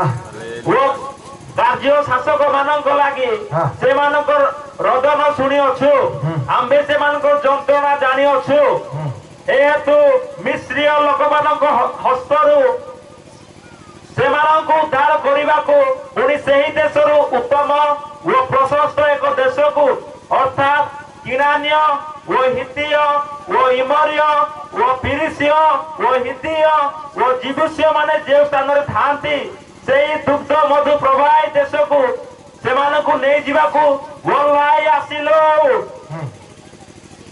ଯେହେତୁ ଦେଖ ଇସ୍ରାଏଲ ସନ୍ତାନର କ୍ରନ୍ଦନ ଆମ୍ଭର କର୍ଣ୍ଣ ଗୋଚର ହେଲା ଆହୁରି ମିଶ୍ରୀୟ ଲୋକମାନେ ସେମାନଙ୍କ ପ୍ରତି ଯେଉଁ ଦୁରାତ୍ମ ବ୍ୟବହାର କରନ୍ତି ତାହା ଆମ୍ଭେ ଦେଖିଲୁ।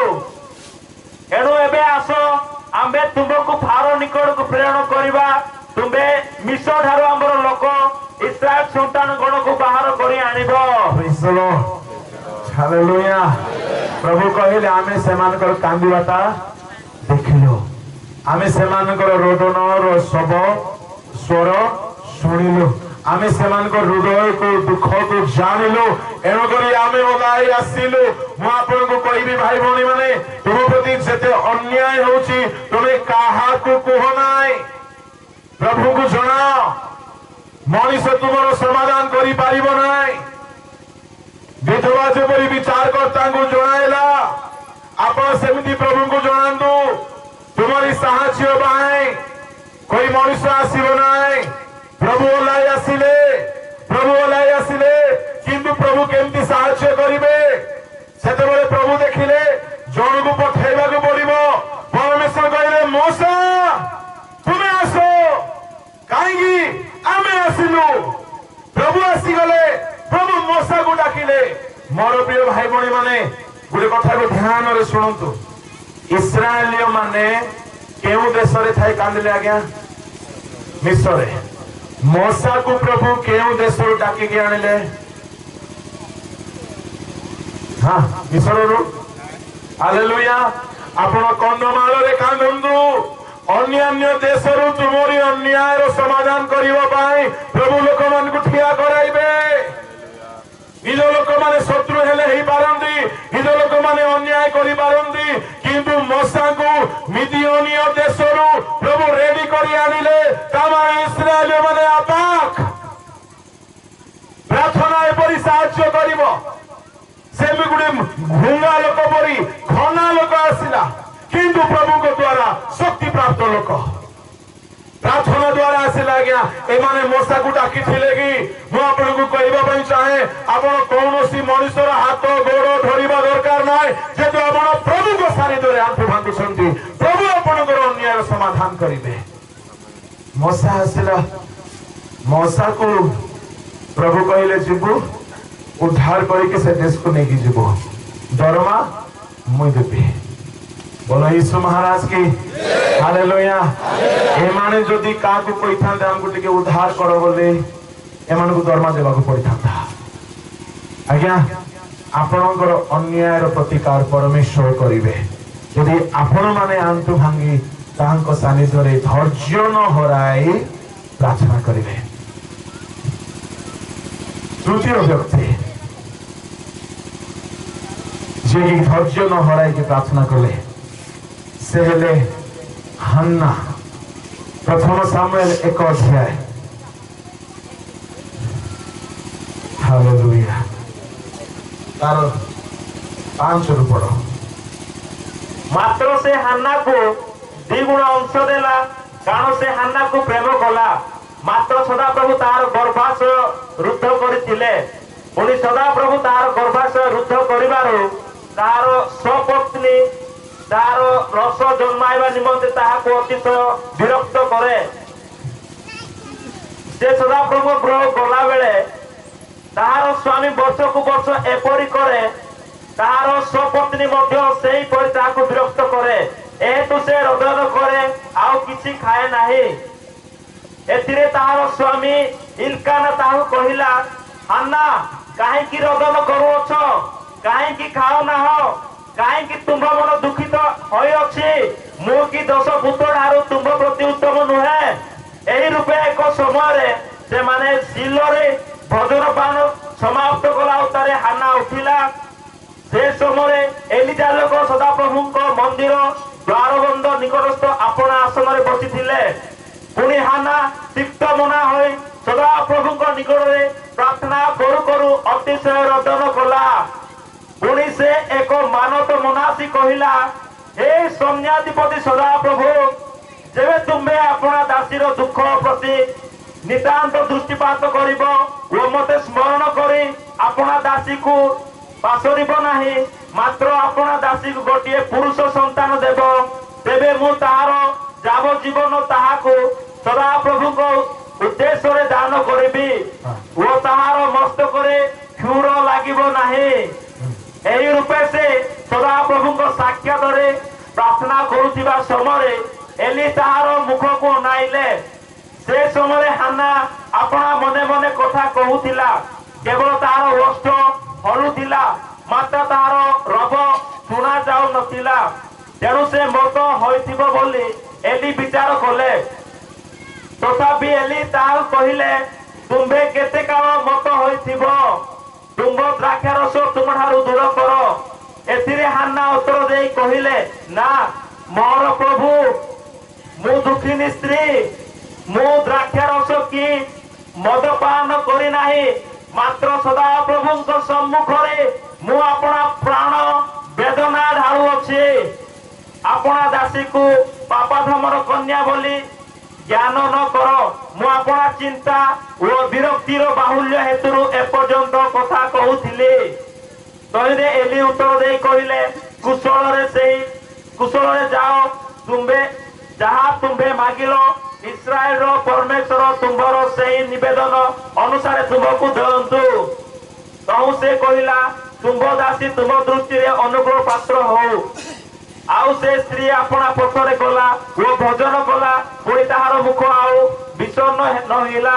ତାହାର ମୁଖ ଆଉ ବିଷଣ୍ଣ ହାଲେଲୁୟା। ବଡ ଇଣ୍ଟରେଷ୍ଟିଂ କଥା ଆଜ୍ଞା। ଆପଣ ମାନେ ବହୁତ ଶୁଣିଥିବେ ଏ ବିଷୟରେ। ଏ ଭିତରୁ ଗୋଟିଏ ମସଲା କାଢିବା, ପ୍ରାର୍ଥନାକୁ ବଳିଷ୍ଠ କରିବା କଥା। କଥା କଣ? ହାନ୍ନାର ସ୍ୱାମୀର ନାମ କଣ ତେ? ଇଲକାନା। ହାନ୍ନାର ସଉତୁଣୀର ନାମ କଣ ତେ? ପନିନା। ହେଲେ ଇଲକାନା ଭାଇନା ହାନ୍ନାକୁ ଆଗ ବେଶୀ ପ୍ରେମ କରୁଛି। ହାନ୍ନାକୁ ବେଶୀ ପ୍ରେମ।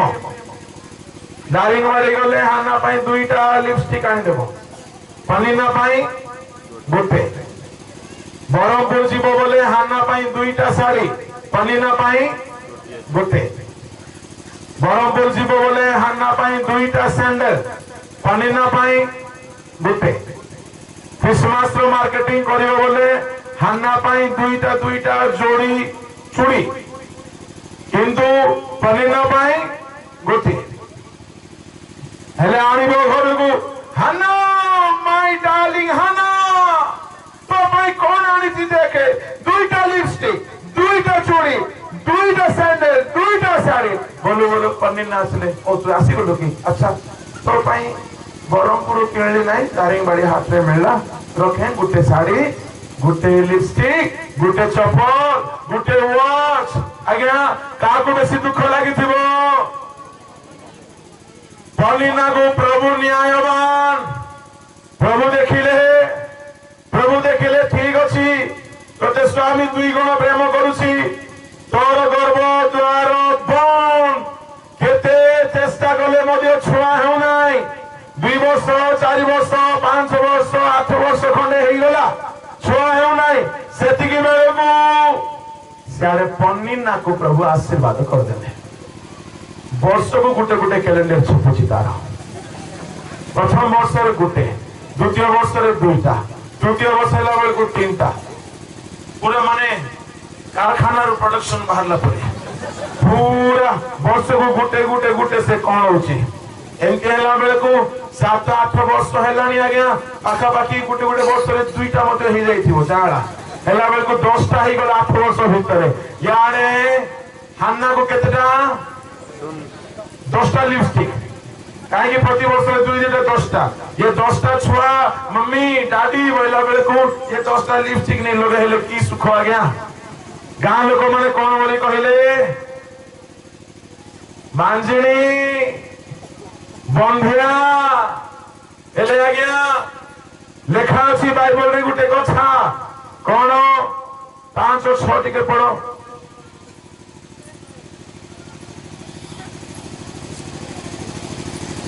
ହାଲେଲୁୟା। 1 और 5 ଏତେ ଲେଖି ମାତ୍ର ସେ ହାନ୍ନାକୁ 2 ଗୁଣ ଅଂଶ ଦେଲା, କାରଣ ସେ ହାନ୍ନାକୁ ପ୍ରେମ କଲା। ମାତ୍ର ସଦାପ୍ରଭୁ ତାର ଗର୍ଭାଶୟ ରୁଦ୍ଧ କରିଥିଲେ। ପୁଣି ସଦାପ୍ରଭୁ ତାର ଗର୍ଭାଶୟ ରୁଦ୍ଧ କରିବାରୁ ତାର ସ୍ୱପତ୍ନୀ ତାର ରସ ଜନ୍ମାଇବା ନିମନ୍ତେ ତାହାକୁ ଅତିଶୟ ବିରକ୍ତ କରେ। ସଦାପ୍ରଭୁ ଗର୍ଭ ବନ୍ଦ କରିବାରୁ ତାର ସୌତୁଣୀକୁ ସୁଯୋଗ ମିଳିଗଲା କଣ ବୋଲି? କଣ କରିବା ପାଇଁ? ରୋଷ ଜନ୍ମାଇବା ପାଇଁ। ଲିସନ କେୟାରଫୁଲି। यार सौतुणी कौन बोली रोष जन्मई थी रोष बोली कहले कौन राग हेले यारे छुआ हेउ नाई एपटे सौतुणी देखिला छुआ हेउ नाई आगु टिके चिड़ाइबा आगु टिके रगेइबा केमती आगे रगेई थिबो सुनंतु ध्यान रे देखंतु हैं सकाळू उठिला के पनिना उठू उठू देखीदेला हान्नार मुह आलो मो फटा कपालो ये बांजनी रो मुह देखीदेली आज मोर दिन गला शनि हे गला केमती लागिबा के हान्ना को आपण को अंचल रे मध्य बंधिया स्त्री मान को सेमती कहउछंती ना नाही हान्ना की दुख रे उठिला किछि कहि पारु नाही काहे तार पूरा पिला छुआ गदा गदा अछि स्वामी एवं सियाड़े मध्य टिके ध्यान दौची बोलू बोलू स्वामी कहला चुप सेमती गुटे कहबे तुम जानि न है और मुह देखिले आज कौन हेबो मो संगे मस्ते जणाओ एला कौन हेबो देखो तुम देखु छ आज उठी करी बाथरूम आडे गला अलसियानी काली लुगा धोइला परे साबुन पानी को छाड़ी देइथिला धोई नाही गोड़ खसी जा पड़ी गला हेलो बांजनी रो मुह देखि दी मोर अंटा गला रे ए इलकाना असो उठेबो इलकाना दौड़ी गला कोन होला कहली परा कार मुह आज देखले जाननो की अंटा भाई गला मोर आज्ञा हान्ना सुनले केमती लागि छो तारो दुई जोड़ा सैंडल लिपस्टिक रो स्वाद हेबे भारी पड़ा सेदिन तरकारी रांधला बेले को स्वामी खासी मांस आनी कंदमूल खासी टे भल पुणी आनी खासी मांस रांधला बेले को आज्ञा ये 10टा पिला छुआ तो कम से कम आपको क्षीर दे ताको हॉर्लिक्स दे ताको गाधे दे ताको साबुन लगे दे बोला बेले को तरकारी पुड़ी जा मांस खाऊची इलकाना कौन है तरकारी पुड़ी जो दुईटा माइकना अच्छ घरे जानिन के आज बांधनी मुह देखी मु तरकारी बनाऊची केमती लगे कि हान्ना को प्योर सिल्क साड़ी आनी भुवनेश्वर आनी से दिन होउची जोरे पिटी देची चिरी गला ए इलकाना मोर साड़ी चिरी गला ए बांजणी सकासु मोर साड़ी गला मांस गला मोर अंटा गला मोर दिन गला अतिशय लेखा अछि अतिशय हान्ना को सी कौन जन्म थिला रोष सुनंतु एतिकी बेले को जने हाई स्कूल रो मैट्रिक रिजल्ट बाहरला फेल हे जाईची आ आसुचे कांदी कांदी कांदी आसला बेले को ये पन्नीना घोरवा लालो जियो काहे की कांदुलो माउसी फेल हे गली आलो हमर घर रो बांजनी रो मुह देखि जाईथिलु की हो माउसी बसिथिला से आंटी गलु गलु तू जीवन रे केबे पास हेबु नाही आज्ञा केमती लागिबो हान्ना को सब सुनिले अतिशय विरक्त लिसन केयरफुली हेई पारे आज आपण हान्ना परे के आपण को अतिशय दुख देउछि हेई पारे आपण को घर लोक हेई पारे बाहर लोक हेई पारे आपण को स्वामी हेई पारे आपण को स्त्री हेई पारे सासु हेई पारे ससुर हेई पारे ऑर्गेनाइजेशन हेई पारे विश्वासी हेई पारे पास्टर हेई पारे लीडर हेई पारे केई भी अतिशय रोष जन्माउछि हान्ना देखिला मोर गर्भ नाही हाना सहित अन्याय है कि नहीं आज्ञा हाना कौन कला खाइला नहीं पीला नहीं कहला मु उपवास प्रार्थना करी स्वामी कहला मु तुम 10टा पुओ परी 10टा पुओ परी पुओ तो नहीं ना खाइला नहीं उपवास प्रार्थना कला गिरजा को गले कांदुची खाली कांदी कांदी कांदी कांदी कांदी कांदी प्रभु को निकट को तार प्रार्थना पहुंची गला हालेलुया प्रेज द लॉर्ड मते कहंतु आज्ञा ये सौतुणी जदि चिड़े न थांता बोले ये प्रार्थना करि थांता कि ओ लाबन जदि अन्याय करि न थांता बोले याकूब कांदी थांता कि इस्राएलियों मान को फारो राजा को सैन्य माने माडो मारि नथिले से माने डाकी थांते कि ता माने आपन को जीवन रे केही केही अन्याय करिवा लोक माने दुख देवा लोक माने न आसिले आपन को प्रार्थना बढ़िबो कि ता हेले अन्याय करिवा लोक माने भलो ना नहीं भलो जोरे कोंदो कोसा लोक हाथ धरंदो कोंदो आज्ञा आपन को जदि के अन्याय करूची आपन को भलो पाए काहे कि आपन जीवित विश्वासी आपण प्रार्थना करिवे परमेश्वर उत्तर देवे प्रभु को नाम गौरवान्वित हेबो हालेलुया हालेलुया हान्ना गला कांदिला खाली कहवा को भी ताको भल लागु नाही तार खाली ओठ होलुछि प्रभु सुनी देले आज्ञा बोले कथा सुनतो हान्ना घर को आसिकी छुआ देखला परे आनंदित हैला ना प्रार्थना सरव सरव आनंदित हैला सरव सरव हां हां सरव सरव प्रार्थना हां आमे प्रभु मते सुस्थ करो गला परे आउ छिपले पूजो भाले गला प्रभु मोर स्त्री को ठीक करो मोर स्वामी मद छाड़ी दो से बेसी मद पिया से हमर आनंद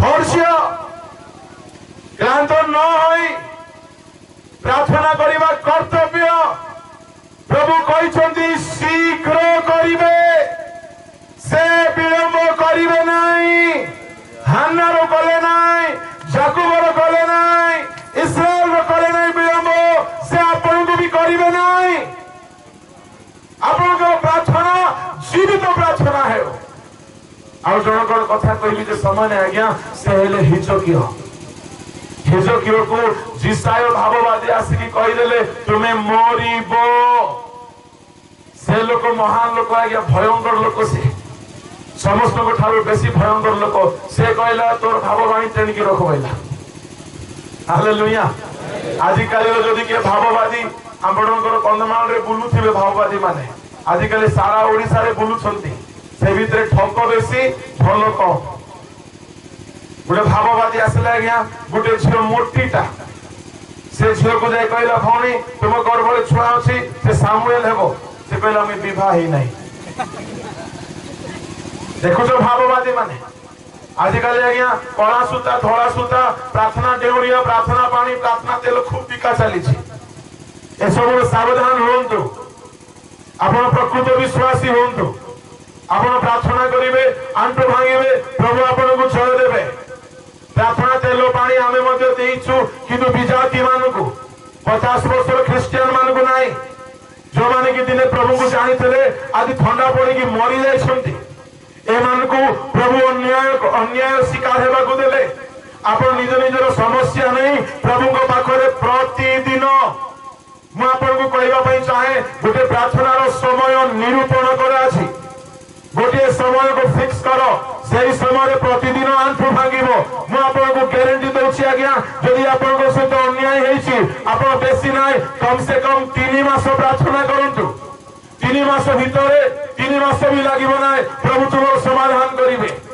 जेतु से प्रभु अन्याय समाधानकारी ईश्वर से शीघ्र करिवे गोटे सभारे मु ए प्रकार कहली जणे भाईर पेपर पुड़ी जाइछला মদ ପିଇ ପିଇ ଋଣୀ ହେଇଯାଇଥିଲା, ଲକ୍ଷ ଲକ୍ଷ ଟଙ୍କା ତାର ନଷ୍ଟ ହେଇଗଲା, ପରିବାର ଶାନ୍ତି, ସବୁଆଡୁ ଦୁଃଖ। କିନ୍ତୁ ସେ ଲୋକ ସେଦିନ ମନ ପରିବର୍ତ୍ତନ କଲା। ସେ ପ୍ରତିଦିନ ଧରେ 2 ଘଣ୍ଟା ସକାଳେ ସନ୍ଧ୍ୟାରେ ଆଣ୍ଠୁ ଭାଙ୍ଗିବାକୁ ଲାଗିଲା। ଆଉ ପାପରୁ ମନ ପରିବର୍ତ୍ତନ କଲା, ପାପ ଛାଡ଼ିଲା।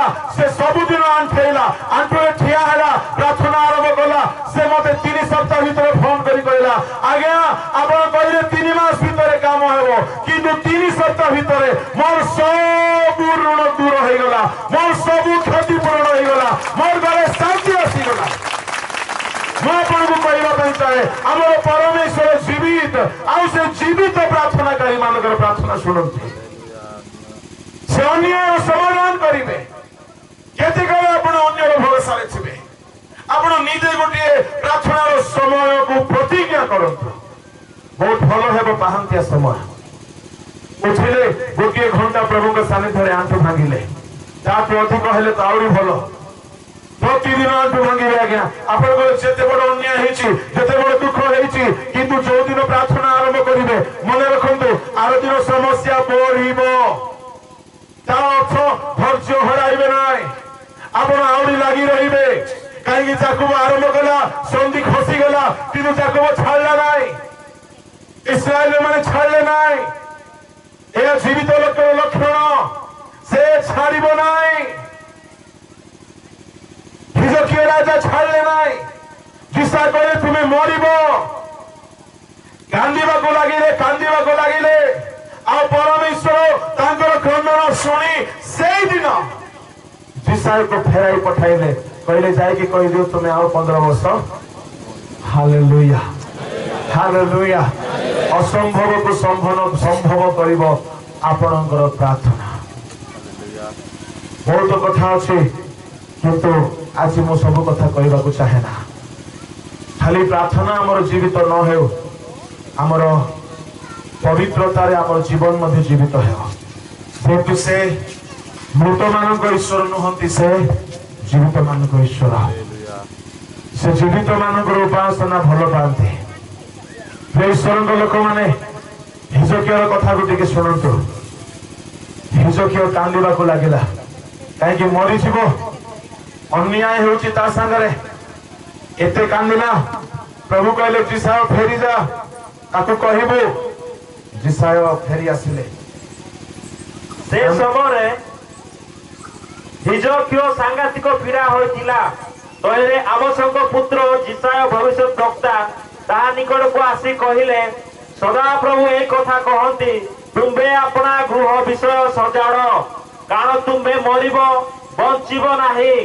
ଏଥିରେ ହିଜକିୟା କାନ୍ଥ ଆଡ଼େ ମୁଖ ଫେରାଇ ସଦାପ୍ରଭୁଙ୍କ ନିକଟରେ ପ୍ରାର୍ଥନା କରି କହିଲା, ହେ ସଦାପ୍ରଭୁ, ମୁଁ ବିନୟ କରୁଅଛି, ମୁଁ କିପରି ସତ୍ୟତାରେ ଓ ସିଦ୍ଧାନ୍ତକଣରେ ତୁମ୍ଭ ସମ୍ମୁଖରେ ଗମନାଗମନ କରିଅଛି ଓ ତୁମ୍ଭ ଦୃଷ୍ଟିରେ ଉତ୍ତମ କର୍ମ କରିଅଛି, ଏହା ଏବେ ସ୍ମରଣ କର। ଆଉ ହିଜକିୟା ଅତିଶୟ ରୋଦନ କଲା। ସେତେବେଳେ ଯିଶାୟଙ୍କ ନିକଟରେ ସଦାପ୍ରଭୁଙ୍କର ବାକ୍ୟ ଉପସ୍ଥିତ ହେଲା, ତୁମ୍ଭେ ଯାଇ ହିଜକିୟାକୁ କୁହ, ସଦାପ୍ରଭୁ ତୁମ୍ଭ ପୂର୍ବପୁରୁଷ ଦାଉଦଙ୍କ ପରମେଶ୍ୱର ଏହି କଥା କହନ୍ତି, ଆମ୍ଭେ ତୁମର ପ୍ରାର୍ଥନା ଶୁଣିଅଛୁ, ତୁମର ଲୋତକ ଦେଖିଅଛୁ। ଦେଖ, ଆମ୍ଭେ ତୁମ୍ଭର ଆୟୁ 15 ବର୍ଷ ବୃଦ୍ଧି କରିବା, ପୁଣି ଆମ୍ଭେ ତୁମ୍ଭକୁ ଓ ଏହି ନଗରକୁ ଅସୁରୀୟ ରାଜା ହସ୍ତରୁ ରକ୍ଷା କରିବା। ହାଲେଲୁୟା, ଆଜ୍ଞା। ଯିଶାୟ ଫେରି ଆସିଲା, କହିଲା ହିଜକିୟା ପୁରା କାନ୍ଦୁଛି। ଆଜ୍ଞା, କ୍ରନ୍ଦନରେ ଗୋଟେ ଶକ୍ତି ଅଛି। ପରମେଶ୍ୱର ମଧ୍ୟ ହାରିଯିବେ, ଆପଣଙ୍କୁ ଜିତାଇ ଦେବେ। ଏହା କ୍ରନ୍ଦନର ଶକ୍ତି ଅଟେ। ହିଜକିୟା କହିଲା, ଆଉ କଣ ପାଇଁ ଆସିଲ? ବୋଲେ ନାଇଁ, ତୁମେ ମରିବ ନାହିଁ। ହିଜକିୟା ବୋଧେ ଆମର କନ୍ଧମାଳର ଲୋକ ହେଇଥିବ ବୋଧେ, ସେ ଜଲ୍ଦି ବିଶ୍ୱାସ କଲା ନାହିଁ। ଚିହ୍ନ ଦେଖାଅ ଏଇଟା। ବୋଲେ ଚିହ୍ନ? ବୋଲେ ହଁ, ଚିହ୍ନ ନ ଦେଖିଲେ ମୁଁ ବିଶ୍ୱାସ କରିବି ନାହିଁ। କଣ ଚିହ୍ନ? ସୂର୍ଯ୍ୟ ପଛକୁ ଯିବାର ଅଛି 10 ପାଉଣ୍ଡ। ଠିକ ଅଛି। ଯିଶା କହିଲେ, ସୂର୍ଯ୍ୟ, ସଦାପ୍ରଭୁ କହୁଛନ୍ତି ହିଜକିୟା ଆହୁରି ବଞ୍ଚିବ। এই অনুসারে 10 ପାଉଣ୍ଡ ପଛକୁ ଫେରି ଯାଅ। ଆଜ୍ଞା ଦିନ 12ଟା ହେଇଥିଲା, ଆହୁରି ଥରେ କଣ ହେଇଯାଇଥିବ, ପାହାନ୍ତିଆ 2ଟା 3ଟା, ସାଙ୍ଗେ ସାଙ୍ଗେ ରାତି ହେଇଗଲା। ହାଲେଲୁୟା। ହେଲେ ଦିନେ ମୁଇଁ ସୂର୍ଯ୍ୟକୁ ଫୋନ କଲି, କହିଲି ତୁ କାହାକୁ ବେଶୀ ଡରୁଛୁ ବୋଲି କହିଲାରୁ ସେ କଣ କହିଲା କହିବି, ଖାଲି ଆଣ୍ଠୁ ଭାଙ୍ଗି ଯୋଉମାନେ କାନ୍ଦନ୍ତି ତାଙ୍କୁ ଦେଖିଲେ ମତେ ବଡ ଡର ହୁଏଲା ସେ। ହାଲେଲୁୟା। କେମିତି ବାପରେ କୁହ ନାହିଁ, ଦିନେ ହିଜକିୟ ଭାଇନା କାନ୍ଦିଲା ଯେ ମତେ 10 ପାଉଣ୍ଡ ପଛକୁ ଯିବାକୁ ପଡିଲା, ଏବେକୁ ଯାଇ ମୁଁ ରନିଂ ରେସ୍ କରି ମଧ୍ୟ ମୋ ଲକ୍ଷ୍ୟକୁ ହାସଲ କରିନାହିଁ। ମାନେ ଏ କାନ୍ଦିବା ଲୋକକୁ ଦେଖିଲେ ମତେ ବଡ ଡର ହଉଛି ସେ। ତାମାନେ ଆଜ୍ଞା କାନ୍ଦି କାନ୍ଦି ପ୍ରାର୍ଥନା କରିବା ଲୋକମାନେ ସୂର୍ଯ୍ୟକୁ ମଧ୍ୟ ଏପଟେ ସେପଟେ, ପୁଅମାନେ ଝିଅମାନେ ନିଜର ଦୁଃଖ କାହାରି ନିକଟରେ ଗୁହାରନ୍ତୁ ନାହିଁ। ଆପଣ ଜୀବିତ ବିଶ୍ୱାସୀ ହୁଅନ୍ତୁ, ସମସ୍ତ ସମସ୍ୟାର ସମାଧାନ ଆପଣଙ୍କ ପାଖରେ ହେବ। ଆସନ୍ତୁ ଆପଣ ଚକ୍ଷୁ ବନ୍ଦ କରନ୍ତୁ। ହାଲେଲୁୟା। ଯଦି କେହି ସେରୂପ ଅନ୍ୟାୟରେ ପଡ଼ିଛନ୍ତି, ଆପଣ ଚକ୍ଷୁ ଟିକେ ବନ୍ଦ କରି ଆଣ୍ଠେଇ ଯାଆନ୍ତୁ। କେହି କାହାରିକୁ ଦେଖନ୍ତୁ ନାହିଁ। ଯଦି ଆପଣଙ୍କୁ ଲାଗୁଛି ମୋ ସହିତ ବହୁତ ଅନ୍ୟାୟ ହେଉଛି, ମୋ ପରିବାରରେ, ମୋ ବାହାରେ, ମୋ ଫ୍ୟାମିଲିରେ, ମୋ ଚାକିରିରେ, ମୋ ବ୍ୟବସାୟରେ, ମୋ ସେବା କାର୍ଯ୍ୟରେ, ଆପଣ ଯଦି ଚାହୁଁଛନ୍ତି ମୋର ଅନ୍ୟାୟର ଆଜି ସମାଧାନ ହେଉ ପ୍ରଭୁ, ମୁଁ ଆପଣଙ୍କୁ ଗୋଟିଏ କଥା କହିଲି, ଯଦି ଯାକୁବ ସମାଧାନ ଆଣିପାରିଲେ, ଯଦି ଇସ୍ରାଏଲ ମାନେ ଆଣିପାରିଲେ, ଯଦି ହିଜକିୟ ଆଣିପାରିଲେ, ତେବେ ଆମ ପରମେଶ୍ୱର ମଧ୍ୟ ଆଣିବେ। ଆପଣଙ୍କର ପ୍ରାର୍ଥନା ମୃତ ପ୍ରାର୍ଥନା ନ ହେଉ, କପଟି ପ୍ରାର୍ଥନା ନ ହେଉ, ଜୀବିତ ପ୍ରାର୍ଥନା ହେଉ, ଯାହାକି କାର୍ଯ୍ୟ ସାଧନ କରିବ। ଆଜି ଗୋଟିଏ ସଂକଳ୍ପ ନିଅନ୍ତୁ, ଆଜି ଗୋଟିଏ ନିର୍ଣ୍ଣୟ କରନ୍ତୁ, ଗୋଟେ ସିଦ୍ଧାନ୍ତ ନିଅନ୍ତୁ, ପ୍ରଭୁ ନିତାନ୍ତ ଆପଣଙ୍କୁ ସାହାଯ୍ୟ କରିବେ। ଆସନ୍ତୁ ପ୍ରାର୍ଥନା କରିବା। ସ୍ୱର୍ଗସ୍ଥ ପିତା, এই সকল ভাই ভଉଣୀ ମାନଙ୍କ ପାଇଁ ମୁଁ ପ୍ରାର୍ଥନା କରୁଛି, ଏମାନେ ପ୍ରାର୍ଥନାରେ ମୃତ ଅବସ୍ଥାରେ ନ ରୁହନ୍ତୁ। ପ୍ରାର୍ଥନା ଜୀବନ ଏମାନଙ୍କର ଜୀବିତ ହେଇଯାଉ। ପ୍ରାର୍ଥନାରେ ଧୈର୍ଯ୍ୟ ଆବଶ୍ୟକ, ପ୍ରାର୍ଥନାରେ ପବିତ୍ରତା ଆବଶ୍ୟକ, ପ୍ରାର୍ଥନାରେ ଲୋତକ ଆବଶ୍ୟକ, ପ୍ରାର୍ଥନାରେ ବିଶ୍ୱାସ ଆବଶ୍ୟକ, ପ୍ରାର୍ଥନାରେ ଭକ୍ତି ଆଣ୍ଠୁ ଭାଙ୍ଗିବା ଆବଶ୍ୟକ। ଏହି সকল ବିଷୟ ଧରି ଏମାନଙ୍କର ପ୍ରାର୍ଥନା ଜୀବନକୁ ପ୍ରଭୁ କେବଳ କପଟି ମାନଙ୍କ ପରି ଦେଖାଣିଆ ପ୍ରାର୍ଥନା ନ କରି ଜୀବିତ ପ୍ରାର୍ଥନା ହେଇଯାଉ। ଯୋଉ ପ୍ରାର୍ଥନା କି ପ୍ରଭୁ ଯାକବଙ୍କ ନାଁ ବଦଳାଇ ଦେଲା, ବନ୍ଧିଆର ନାମ ଦୂର କଲା ଆନ୍ନାର, ଯୋଉ ପ୍ରାର୍ଥନା କି ପ୍ରଭୁ ନିଃଶ୍ୱରର ବନ୍ଧନରୁ ମୁକ୍ତ କରାଇ ପାରିଲା, ଯୋଉ ପ୍ରାର୍ଥନା କି ମୃତ୍ୟୁ ଦୂର କଲା ହିଜକିୟର, ସୂର୍ଯ୍ୟକୁ ପଛକୁ ନେଇନେଲା, ସେଇପରି ତୁମେ ଆଜି ମଧ୍ୟ କରିପାରିବ ପ୍ରଭୁ। ଆଜି ମଧ୍ୟ ତୁମେ ସମାନତ ଯେଉଁମାନେ ସମର୍ପିତ ହେଉଛନ୍ତି, ନା ଜାଣିଦିଅ ଯୀଶୁଙ୍କ ନାମରେ ପ୍ରାର୍ଥନାର ଆତ୍ମା ସେମାନଙ୍କ ଉପରେ ଢାଳି ଦିଅ। ମୁଁ ତୁମ ଦାସ ହେବା ସକାଶୁ ପିତା ପୁତ୍ର ପବିତ୍ର ଆତ୍ମାଙ୍କ ନାମରେ ଏମାନଙ୍କୁ ଆଶୀର୍ବାଦ କଲି ପ୍ରଭୁ। ଏମାନେ ଆଶୀର୍ବାଦ ପ୍ରାନ୍ତ, ଜୀବିତ ଜୀବନ ବିତାନ୍ତୁ, ମୃତ ପ୍ରାୟ ନ ହେଉନ୍ତୁ, ଏପରି ସାହାଯ୍ୟ କର ପ୍ରଭୁ। এই দাসিমারি ପାଷ୍ଟୋରେଟର ସମସ୍ତ ପାଳକ, ସେବକ, ସେବିକା, କର୍ମକର୍ତ୍ତା ମାନଙ୍କୁ ତୁମରି ପ୍ରାର୍ଥନା ଯୋଦ୍ଧା ହେବାକୁ ଦିଅ ପ୍ରଭୁ। ଏ ଅଞ୍ଚଳରେ ଉଦ୍ଦୀପନା ଆସୁ, ଲୋକ ପାପ ମୁକ୍ତ, ନିରାଶାରୁ ମୁକ୍ତ, ଅନ୍ୟାୟରୁ ରକ୍ଷା ପ୍ରାପ୍ତ ହେଇପାରୁଛନ୍ତି, ନୂଆ ନୂଆ ସାକ୍ଷ୍ୟ ବାହାର। ଏ ଯୋଉ ପ୍ରାର୍ଥନା ନିବେଦନ ଆସିଛି, ଏହାର ମଧ୍ୟ ତୁମେ ଉତ୍ତର ଦେଇ ଆଶୀର୍ବାଦ କର। ପ୍ରତ୍ୟେକଙ୍କୁ ତୁମ ହାତରେ ସମର୍ପଣ କଲି। ଗୌରବ ସମ୍ଭ୍ରମ ମହିମା କେବଳ ତୁମକୁ ଦେଇ ପ୍ରାର୍ଥନା ଯୀଶୁଙ୍କ ନାମରେ ମାଗିଲି, ଆମେନ୍। ବସିଯାଅ।